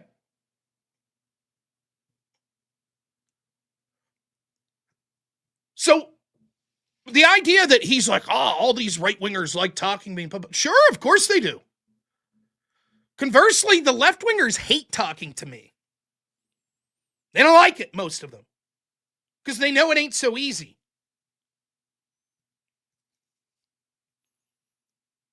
So we'll see how the debate goes tonight. I'm predicting that Andrew's going to devastate him. We'll talk a little more about those predictions, but I will read some super chats now. Now, to the person that was talking about the super chats, one of the things I try to do is read super chats once or twice an hour because my editor tells me one of the things that happens is when I start reading them like as they come in or in shorter time frames, it sort of screws up the editing process. So we will get to all the super chats. We're going to do that right now. And I do thank you all for all of them. So let's begin. Phil James, $2 says a broken clock's right twice a day. Well, Yoshi, $5 says that 15-minute of Shapiro is crazy. You're a good listener, by the way. Thank you. I try. Perry Incorporated for $5 says, yo, what up, Rob? You reckon you have a face for TV and a voice for radio? Me? I would say it's the opposite. I'm not the most handsome man. I like doing a radio show. No one listened, but I like the format. DTS Kicks, $20 says, here's 20 for the best debater on the right, bar none. God bless you. Thank you. I really appreciate the kind words. Rockets Red Glare, $10 says, Rob, what are your thoughts on Chad Bianco? The latest opinion polling shows he's ahead of Katie Porter and Eric, the top two candidates for California governor, by 6 points. I would say that there's almost no chance. What'll happen will be, if I'm not mistaken, the way they do it in California is the top two advance to sort of a runoff, which would mean that if a Democrat's not in the top two, eventually it would be two Republicans. They will coalesce at some point, and I think that a Democrat will easily win California. But I don't know much about Chad specifically, though. King of all pixels, $5 says, Brian's obsessed with trying to redeem himself because he feels he was embarrassed. It's obvious he's out of his league with both of you. I agree. Bandit for $2 says, no ethics, but Trump is unethical, right? That was Brian's argument, basically. X-Type Gaming, thank you so much for the 5 gifted memberships. Our good friend Mirnichuk, what's happening? $10 says, TFW, you walk into the room and Rob is talking about tossing salad. I said I like tossed salad with either French dressing or Italian. Motel Da Vinci, $20 says, hey, Rob, I'm excited to watch the debate tonight with Andrew. I have a question. How often do you discuss Christianity?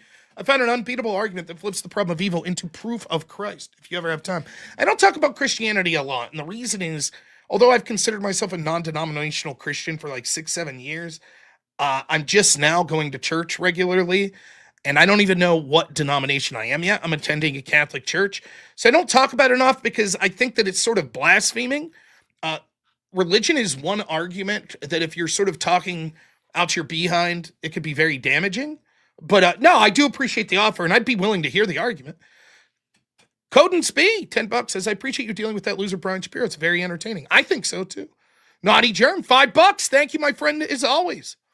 Jack the Guitar God, how's it going, man? $5. He says, he's going to text you a pics of him and his parents texting you while you were in the attic being a loser. I'm at my parents celebrating my birthday, loser. Detroit Dabbler, $2 says, has he got back to you after the 18-minute epic Spurgout? He is not, but he reached out to Andrew, and so he'll be debating him tonight.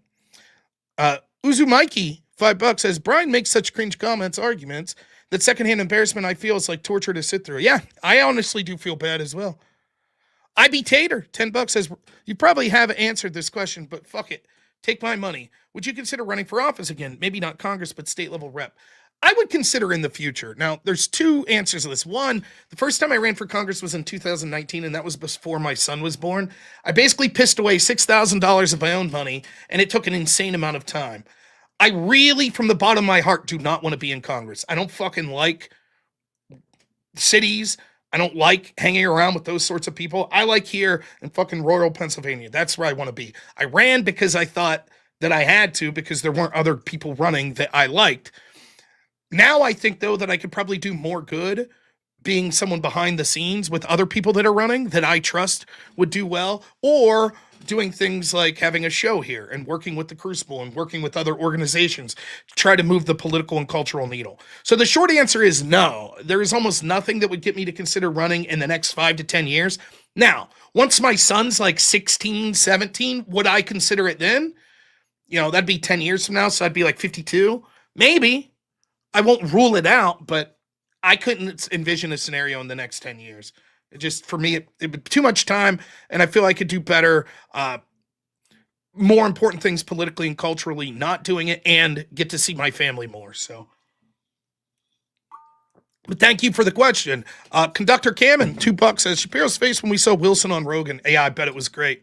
And then this is the first of 50 donations from my good friend Sniper. Sniper, incredibly generous as always. I just want to let you know, man, me and my wife have been praying for your family. Hopefully we'll catch up sometime soon, and I hope that there's great news. But man, you're in our prayers, and incredibly generous as always. Eeyore, $50. I saw you on Timcast a while ago, and saw you join up with Andrew. Things looking good for you, big man. Keep up the great work. Thank you. I really appreciate that, man. $50, incredibly generous. Another 50 donos from our good friend Sniper. Thank you again, man. John Locke was wrong. $5 says, you know what I wouldn't do? All I know is the difference between me and you is that this whole debate strategy, I predict he'll rage quit an hour in. Maybe it depends on how personal it gets. He'll get personal before he rage quits. That's what he'll do. And then he'll use, it's sort of like the same strategy, the anti-ice strategy. They'll attack, and then once they get attacked back, they're like, oh my God. So that's a possibility that he'll get personal with Andrew and then decide, you know what, fuck this. Andrew was mean to me back, so I'm leaving. Penny Pincher Joe, $5 says, lol, you're his Dinkelberg. I don't know who that is, but it sounds good.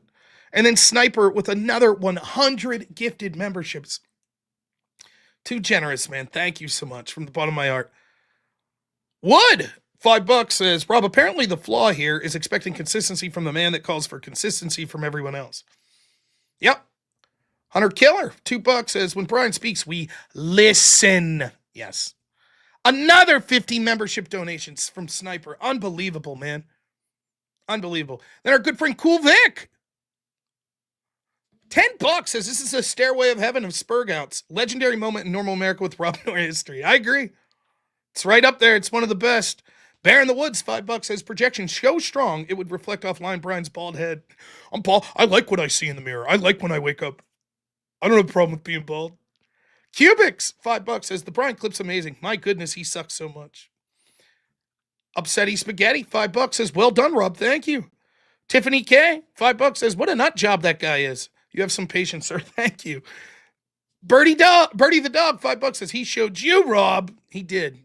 And then Tiffany, another 5 says I'm good enough. I'm smart enough. And doggone it, people like me. Yes. Al Franken's, what was his, I forget the name of his character, but the daily affirmations on SNL. Lavin, $5 says if you ever watch Aqua Teen Hunger Force, Brian is literally the frat aliens. Bro, my dad owns a dealership, bro. Yeah, I was a big Aqua Teen fan back in the day. Hope in Christ, $2 says keep up the good work, Rob. Christ is king. Absolutely. Thank you so much. Wicked Wally, $5 says Brian just keeps on bouncing around. Rob punching at his ankles like he's the chicken hawk trying to intimidate Falcon Leghorn. Real deal, $10 says Brian has no self-esteem. Yeah. Joseph, $5 says Rob, the work you all do will last. I have faith God is going to bless you and your family and the whole crew's pockets. Not one fucking step back. Thank you. Our good friend, potentially criminal Sean, another great streamer. Great dude, an attorney. Always says good takes, $2 says good luck on you becoming a girl surgery, Brian. Yeah, did you see that? I'd love to talk. In fact, tomorrow I'll have my show Law and Order with attorney Ryan Mullally. Interesting developments with now you're starting to see people win $1 million lawsuits that are detransitioning. Oh boy, all those doctors that push that shit on people has a potential to fucking bankrupt them, as it should. So there you go, trans folks. Just admit you were wrong and how hellish your life is because your parents, your peer group, your schools, and your doctors convinced you to chop off your dick, and you too could be a millionaire. Vortome, $10 says unrelated, but you could tell Alvarez that Larfleeze is the worst DC character in existence, and DC should retcon his existence to better their image. That is shenanigans, malarkey, and that should all be disavowed. There you go. Yeah. I think that's pretty, So he got your message, Vortome. Thank you for the $10. I'm going to be sending him a lot of bad tax stuff. There you go. I Stand America, $5 says Batman said it best about Riddler. Fanatic narcissism, egocentrism, and megalomania. That's the current state of Brian Shapiro. Yeah. Yep. Red Fox, $20 says, nah, man, you had so much energy at DebateCon. Thank you. Avarice had energy at DebateCon. I did too. I loved it. I had a great time meeting everyone down there. I think that came up when I was on too. So I wasn't sure who that was for. I'm assuming it was for you. Yeah, Avarice had a ton of energy. Because I think I was when I was talking about. I only was sitting there heckling Planet Peterson. Well, I thought that, like, I was telling everyone there that I thought the government should take like blood samples from you and make like a super soldier serum, just like amp everyone up. Yeah. But dude, that should like I always told people like, hey, if you want me to lighten up the party, just send me. I'll make sure everybody feels like it's a party. Fuck yeah. So, all right, David Moore, $20 says, please never stop letting Brian Shapiro call in. Much like The Exorcist, it keeps getting funnier every time I see it. Simple work too.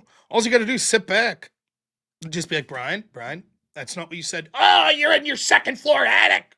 Show me your penis. He did. He asked to see my penis one time. So, Chris, $2 says, Brian is your tomato, LOL. Joel for 20. Rob, I prefer small-time creators to large corporate media shills. You must produce good content or people like me won't send you money. He collects a salary for his rubbish. He doesn't need to adapt to improve. He's the loser.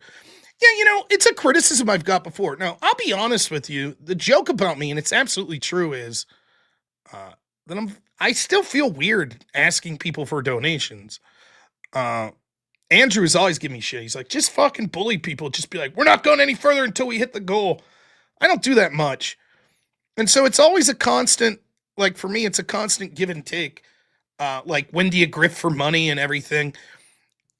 I suppose my response, if I'm thinking as objectively as possible to the allegation that I beg people for money online, is like, Isn't that basically what most of work is? Are you begging your employer for money when you go work at your bank job or as a carpenter? Are you begging them for money?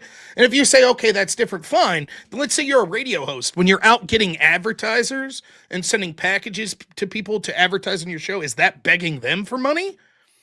To me, it just sounds like sour grapes. I'm very proud of the support I get here. The size of my audience is something that I'm proud of and how much it's grown. But if I'm honest, what I'm even more proud of is the amount of engagement that I get. The amount of people that like my videos, the amount of people that donate money, the amount of people that engage in the chat. To me, it shows the sign of a healthy community. I think a lot of times what you'll see is channels that have hundreds of thousands of subscribers. And then if you watch them go live or you watch one of their videos, there's not a lot of engagement. I don't know if that's because there were bots or if it's because people used to subscribe and then over the years people have lost interest, but they didn't unsubscribe. I don't know. But suffice it to say, I'm very happy and I don't feel bad anymore. I never really felt bad, but I don't feel bad at all anymore that people want to send me money. And I'm incredibly appreciative of it. And my family is as well. And, I went from a guy who was at this point last year, so we're in just February. Last year in February, I was working 80, 90 hours a week, every week, at a home with an adult with disabilities, autism, etc. And it was becoming very difficult work. There were a lot of nights sleeping on emergency room floors, in different hospital places, traveling around the world, not seeing my family half the week at a minimum. And it sucked. And because of the opportunities of everyone being generous and supporting me on here, I get to spend damn near every night with my family now. And I got to be honest, that's more important than anything that I'll ever accomplish on this channel. The fact that as a father and a husband, I now went from seeing my son 2 to 3 days a week to every single day, is the greatest gift that I could ask for. And if I die tomorrow, I'm one of the luckiest people that have ever lived. So I don't feel bad and take it as an insult when some asshole like Brian wants to be like, you're begging people for money online. Okay. I think you're pissed off that no one wants to send you money. That's what I think, Brian, and the rest of the people that hate like that. So, thank you so much, though, Joel. I appreciate that. And then Red Fox again, $50. Thank you, man. Says, Rob, I legitimately think Brian Shapiro is mentally ill. Not even being mean. He is not logical. I'm not sure what it is, but he has high neuroticism and volatility. I agree. There's something going on there. And honestly, I will say this. Despite the fact I think that he's kind of a dislikable person and he has terrible political takes, I hope he gets the help that he needs. I'm not wishing, him to have some sort of breakdown more than he already has, We can say here at Normal America, we are pro mental health. Please That's dial right. 988 if you need mental health. We are here for you. Yes. That is a free mental health hotline. Yes. Dial 988. Absolutely. Nate the Eagle, $10 says, stipulations for Brian's next call. Must register to Democrat. Must contribute dono to 300. Get tested for Spurgs, TDS, and AWD. Thank you. Call me GL, $5 says, I'll be so surprised if he doesn't mention you in his opening statement. How far into the debate before he mentions you, do you think, chat? That's a good question. I would say he'll mention me at some point. I will guess once the opening statements begin, if you timed it from there, I will guess it'll take him 16 minutes to mention my name. Wait, what if you're in the ultimate? Oh, I bet you're in the opening statements. Okay, I don't think so, but that's interesting. You want to go $20? No. Dang it. No, not at all. I'm not a gambling man.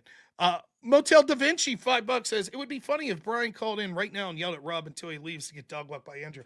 I kind of was wondering if he would. And I was going to be like, shouldn't you be preparing for a debate? Just saying. J.W. Thorpe, $20 says, be Catholic, main character energy. I'm really enjoying the Catholic church I am going to. But I would be lying if I didn't say that a lot of my Orthodox friends that I've talked to has been very appealing.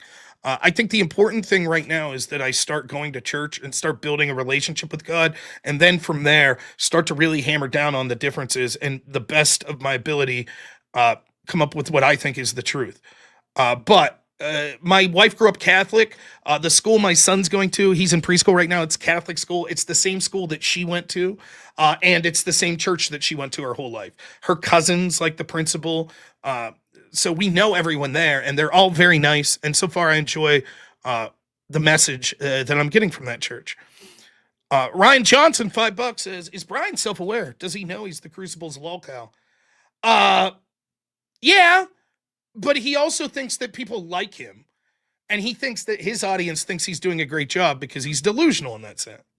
And he can't help it anyways. He constantly, deep down, he knows he's getting crushed, but he needs to redeem himself and come back. St. Isaiah, $5 says, Stuart Smalley. That's right, was the name of Frank. Yeah, Stuart Smalley. Daily Affirmation with Stuart Smalley. I used to watch SNL back in the day, like the mid-90s. It was good. I enjoyed that. Comedy Central used to, like, if I'd ever get sick and stay home from school, like midday Comedy Central would have SNL and then it would have Kids in the Hall. I love that shit, man. I love sketch comedy. I used to watch Mr. Show with Bob Odenkirk and David Cross.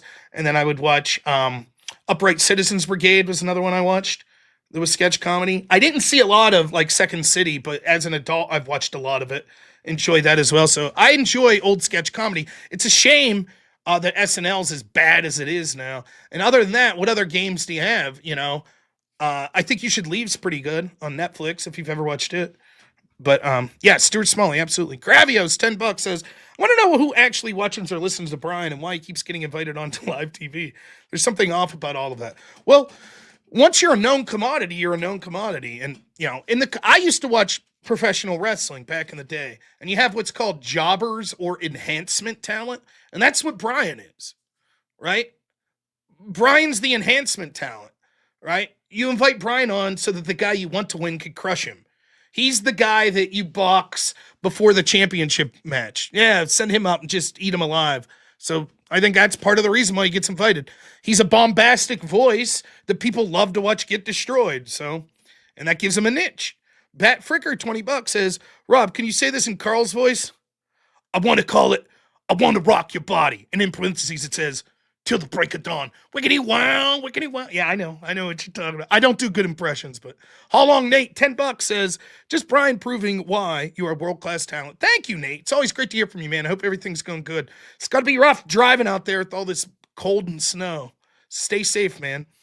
Joshua Newman, $5 says, I think Brian's both incredibly intimidated by you and extremely attracted to you. It's very confusing. I'm happily married. I don't swing that way. So, John Rock, $2 says, Rob, who is moderating the debate? What channel is hosting? I have no clue. Last time it was Jake Rattlesnake. I don't know who's moderating tonight. That's a good question. FB, $20 says, Brian Shapiro claims he's not a leftist, yet he shills left-wing positions and stays silent when leftists joked about Charlie Kirk's death on Piers Morgan. Even after admitting he sent Erica Kirk those messages. He's trash. Yeah, you know, this is an argument that you see a lot of these people make, like Rick Wilson and like the Bulwark and all these, the Lincoln Project, the Bulwark, all these. We're actually conservatives. We're actually moderates. We're actually centrist. It's just we spend all of our time constantly criticizing Trump. And if we say the slightest criticism till Democrat, it's always in the context of Trump's worst. But, you know, 15 years ago, I voted Republican. So ironically, the real battle isn't left versus right, so he's sort of right about that.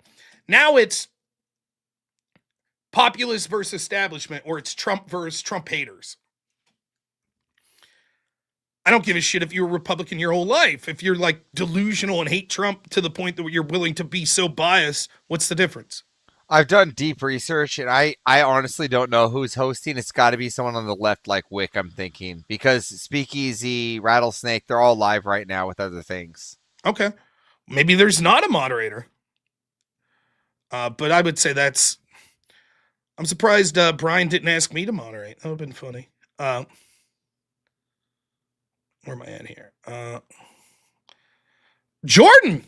$5, thank you. Says, probably getting sick of the suggestion. But Jay did respond to a super chat saying he would have a stream with you on geopolitics. Oh, I will reach out to Jay. I'm a big Jay Dyer fan. I've watched him for a long time. I think he's funny and he's an excellent apologist and Christian debater. He's a good debater regardless. So yeah, I'd love to talk to him. Vortome, $10 says, it's not warranted. He decided to call me and I thought it was serious. And it turns out all he wanted to do was troll me with tax stuff. He deserves this, Rob. Evers, please stop sending me Caleb Hammer vids. Okay, so listen, so I went out, I had my mom in town, right? So I went out to lunch with him. So I called him. So I said, I could ask him if I could write off my receipt since I told her what I do for work. Nice. That's good stuff. I like that we're getting, see, we're getting little insights into the relationship. Bortome talking about Avarice and his tax advice. What's wrong with Caleb Hammer videos? I like them. Catmere, $5 says, is Brian coming here for a pre-cookout before the main feast with Andrew? I don't think so. It's a shame, right? Catmere, another 5 says, here's the chair and Spider-Man. Cam, not one step back. Oh, hey, Rob. Yeah, my second camera. Oh, shit. You know what? I took it off. Here, I could, where do I go? Video capture device. What is this thing called?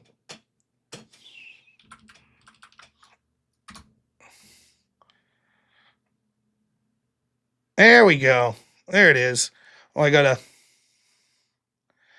took it off for something. By the way, I'm gonna be doing a test stream at some point this week, and I'm gonna need some of you more technologically oriented to help me out with something. It's an audio issue when I do the invasions. So, anyways, this camera here, if you're just tuning in, I try to keep spiders alive in my room. It's not that I'm a fan of spider. I just don't want to kill them. Sorry, the color's all messed up here. So we can take this cam, and here you can see I got a daddy long leg friend. Let's see if you can see him. You see him up there? There he is. And then there's a couple other spiders that sometimes will frequent my desk. They're sort of big fan favorites. There's a host of people that tune into me just to see the spiders. Oh, great. Now my camera froze. Awesome. Yay. Can't wait for my new computer to come in. Arriving this week. There we go. There we go. Should be arriving this week. Got the address and sending it all off. So thank you, Avarice. I know. Super excited. Me too. Thomas O'Brien, 20 memberships. Thank you so much, my friend. Our good friend, potentially criminal Shawnigan, $2 says 400 subs right now, or Rob shocks his dog. I would never shock poor Dorothy. I have the cutest dog. But thank you for that, Sean. And another 2 says, Brian was the autistic guy you watched, wasn't he? That's where the animosity, yes. My job taking care of autistic guys, it was actually Brian. It was not. The gentleman I took care of with the developmental disabilities was one of the most likable guys you'd ever meet. He's very good. Christopher Scott, $5. Great to see from you, man. Thank you.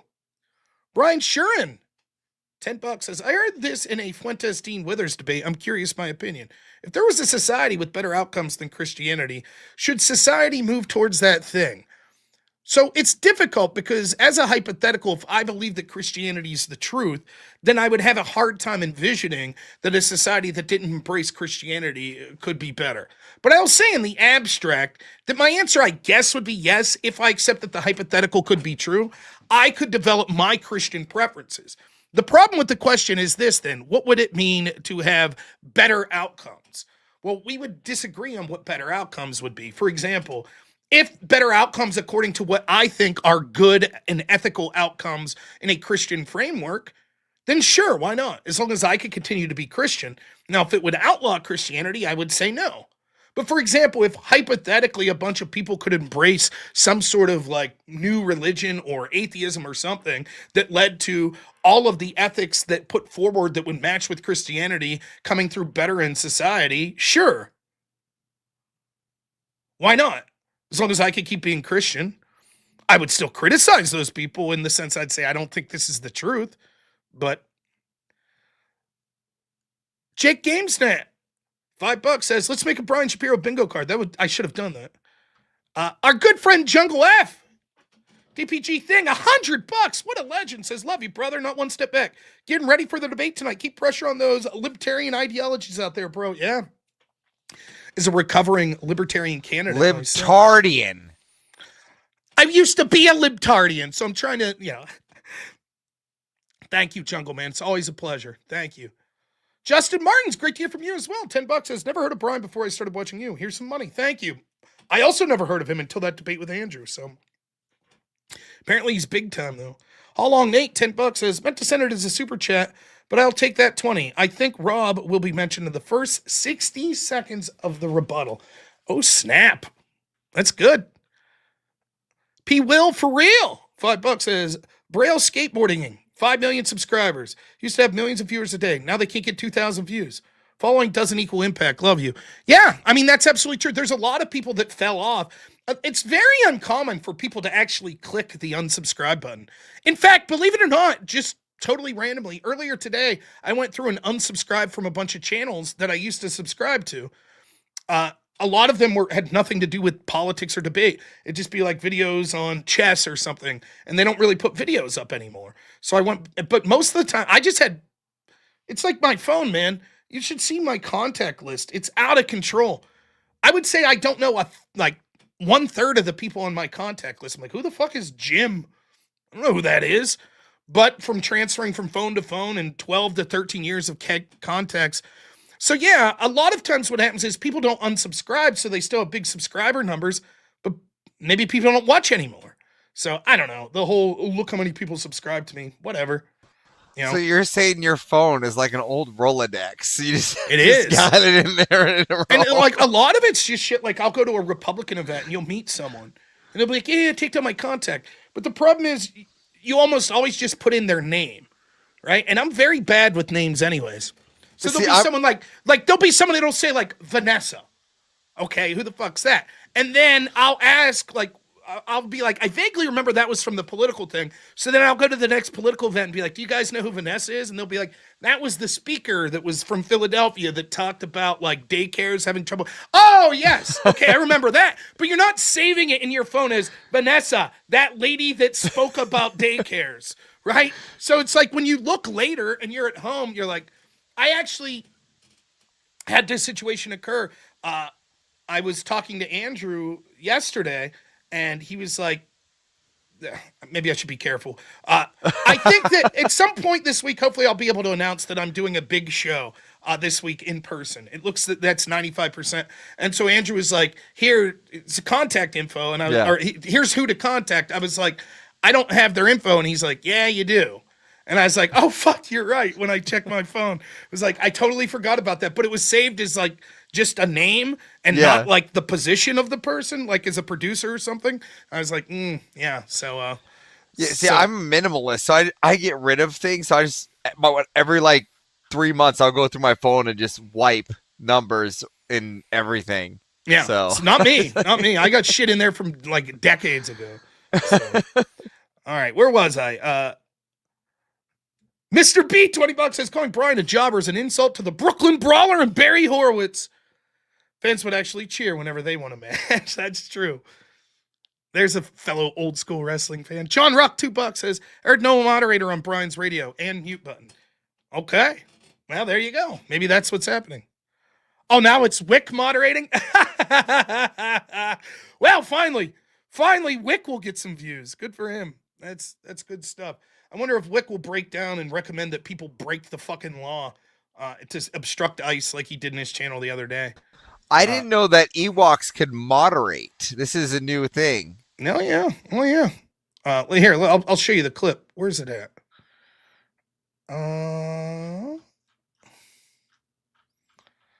I think.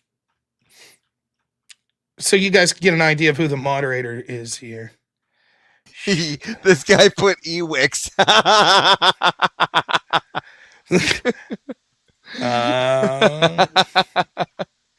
Grab. Someone sent me this clip. Oh. Who is the clip of the Wick video where he's telling people to break the law? Oh. Do we not have that saved?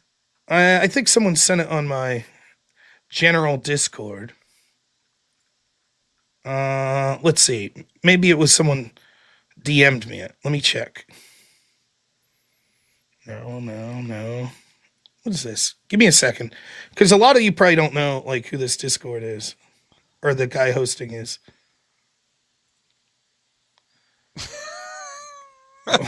Who'd you put up there?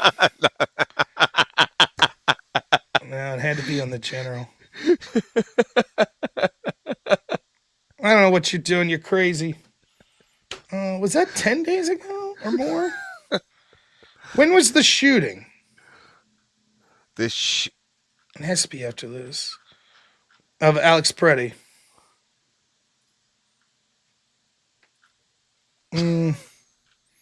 I'm not looking at the screen. What the hell are you doing? I Uh-huh. I don't have any control Was of it- anything. Well, We should whatever. get this- I'm not going to be able to find it, am I? I thought we had it in the clips from Black Elk in our shorts, didn't we? A Wick saying it? I don't know. I was just Oh. going to bring up the clip. Someone had timestamped it and sent it to me. That's how I knew, because I'd not heard of this. And then, anyways, for those that I can't find the clip, but on Wick's channel, someone sent this to me and was like, did you know that Wick is basically telling people to break the law to obstruct ICE? Well, wasn't he? You were talking to him, and then he's with Pisco when that was live on our stream. Yeah, and that you brought happened it up then. right? But Well, let's see. can't we just go back to your stream? I and mean, get I it from suppose I that? could, but I had it. Actually, had it saved. Let's see. I'll check one more thing real quick, and then we'll move on. No. No, it's not going to be there. It's funny. There are people that send me really good shit. Like my buddy GG, he's always sending me good stuff. And I know to look for stuff on his chat. I don't know. I don't know where it's at. Maybe it's not under general. Maybe it was under clips. I don't know. We're all lost. Yeah. Well, let's see then. I'll go back to. Ah, boy, here we go. Go to now. It's not even important, but I feel like I have to do it because now I brought it up just so people don't accuse me of being a liar. Well, while you do that, yeah, you remember the good old days when we used to have this one?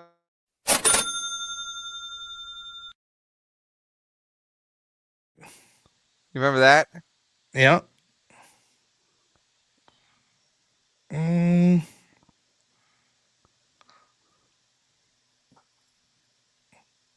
Must not be that video. Let's see What? it. I'm gonna there? read the audience here while you do that. Hi, Premonition, Cool Vic, nice to see you. GG, Wade Boggs, good to see you. Mr. How Way Low, hi.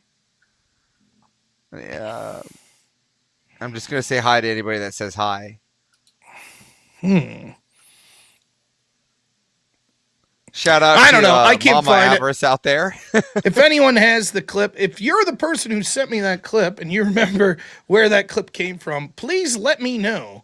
Hi, I would Vorto. be happy to check out the clip. Old Joe, Funky Mane, Maddie, Robert Whaley. So sorry, I know we're losing views here. It's not interesting to watch old man search through files. That's why I'm just saying hi to everybody in the chat now. I got a bunch of highs. It's called engaging, Rob. Old man searches for files. Good stuff. Dude, we got like the best chat, dude. They're so awesome. They are awesome. Let's make sure it wasn't here. Rev Rust in the chat. Good to see you. The files are in the computer. Ah! See, I thought it was GG that sent it, but then I didn't see it. I don't know. It must not have been him. It must have been someone else. Anyways, just to be clear, Wick, the guy that'll be moderating this debate, apparently, I can't find it. I'm sure it'll find its way into my. In fact, wait, I might know where it's at. A different spot that it's at, because I have access to my videos that are coming up. Doberman, not ignoring you. How you doing, bud? Let's see. Yes, chair force for the win. Let's see. Oh. Sniper, thank you, man. And the Avarice family's praying for you as well. John Ruck, good to see you. Christopher Scott. I can hear myself through the TV downstairs because my mom and my wife are listening in. Brittany, hey. All the female Norians out there, good to see you. Or Norons, as I've been told to switch it up. or Yeah. I'll be ransacked by Are We Not Men. Well, stay tuned because my video tomorrow, I think, will be my conversation with Wick. But all right, we'll get back to the show here. The Wicked Wall. what the moderator that's going to be moderating the debate tonight, after Alex Preddy said, as a Christian or as an American, you have a moral obligation to obstruct ICE, including lying to ICE, and that you'll get arrested. There's the guy that'll be moderating tonight. It's on his channel. You can see it. And then he called into my show and we had a big conversation about it. Clip on my show tomorrow on my short form videos should be that. So, Unforced Ego, 20 memberships. Thank you so much. Always a pleasure, man. And Gully, 5 memberships. Thank you.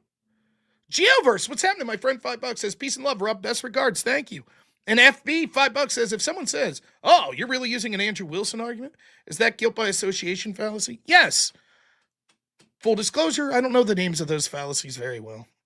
Other people were better than me at that. How long Nate, $10 says, I still have phone numbers from connections and bar managers saved in Google Contacts. Have not reached out to them in 20 years. Yep.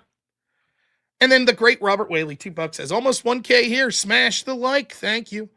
If you haven't subbed, please do. Tomorrow's going to be a great show for me, 8 p.m. Eastern. We're going to start me with attorney Ryan Mullally. We do a show called Law and Order, right?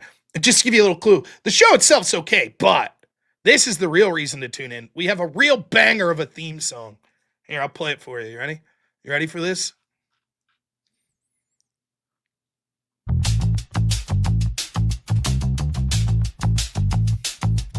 And then I did a really crappy...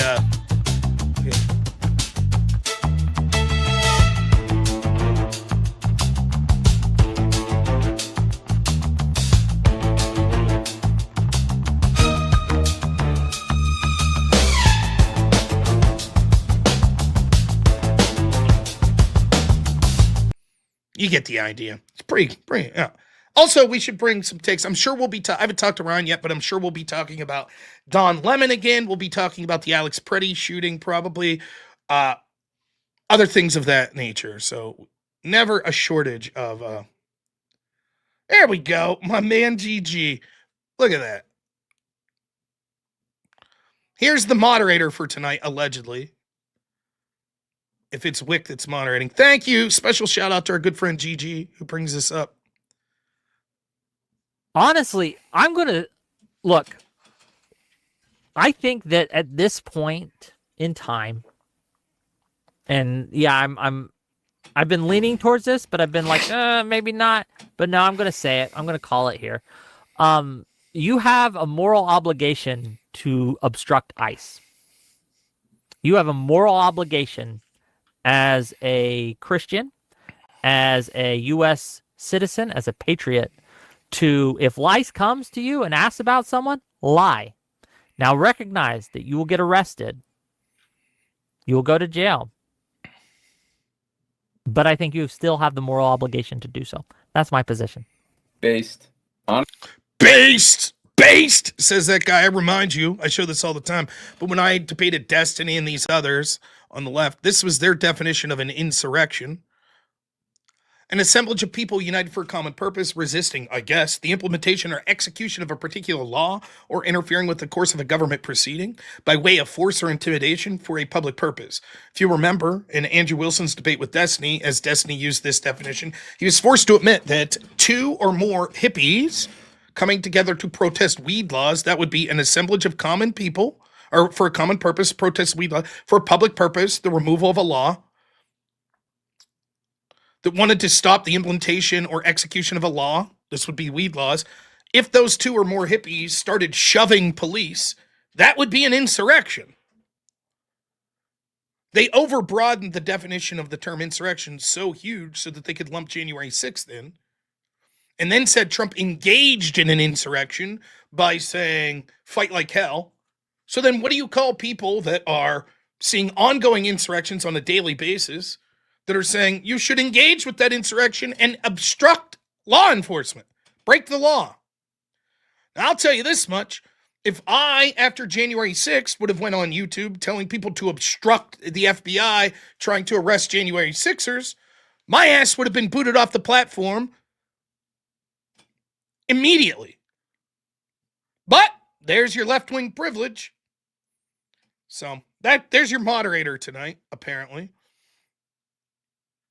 Beef Castle, member for 3 months, says that guy definitely eats bag gerbil food.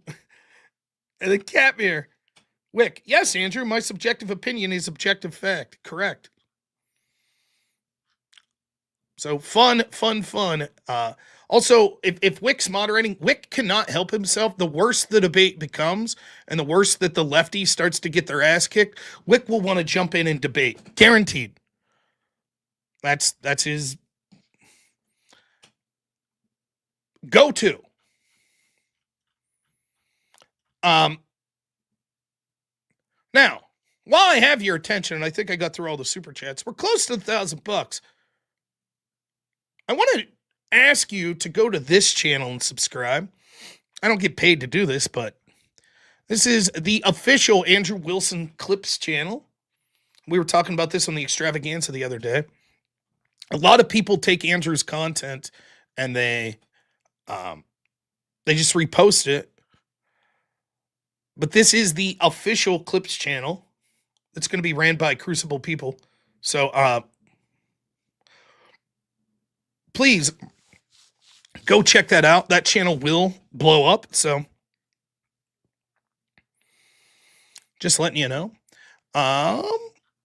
Gravios, $10 says, so Andrew has a double debate tonight. He's actually going to be living inside two people's head rent-free. My predictions for the debate tonight. I believe the topics are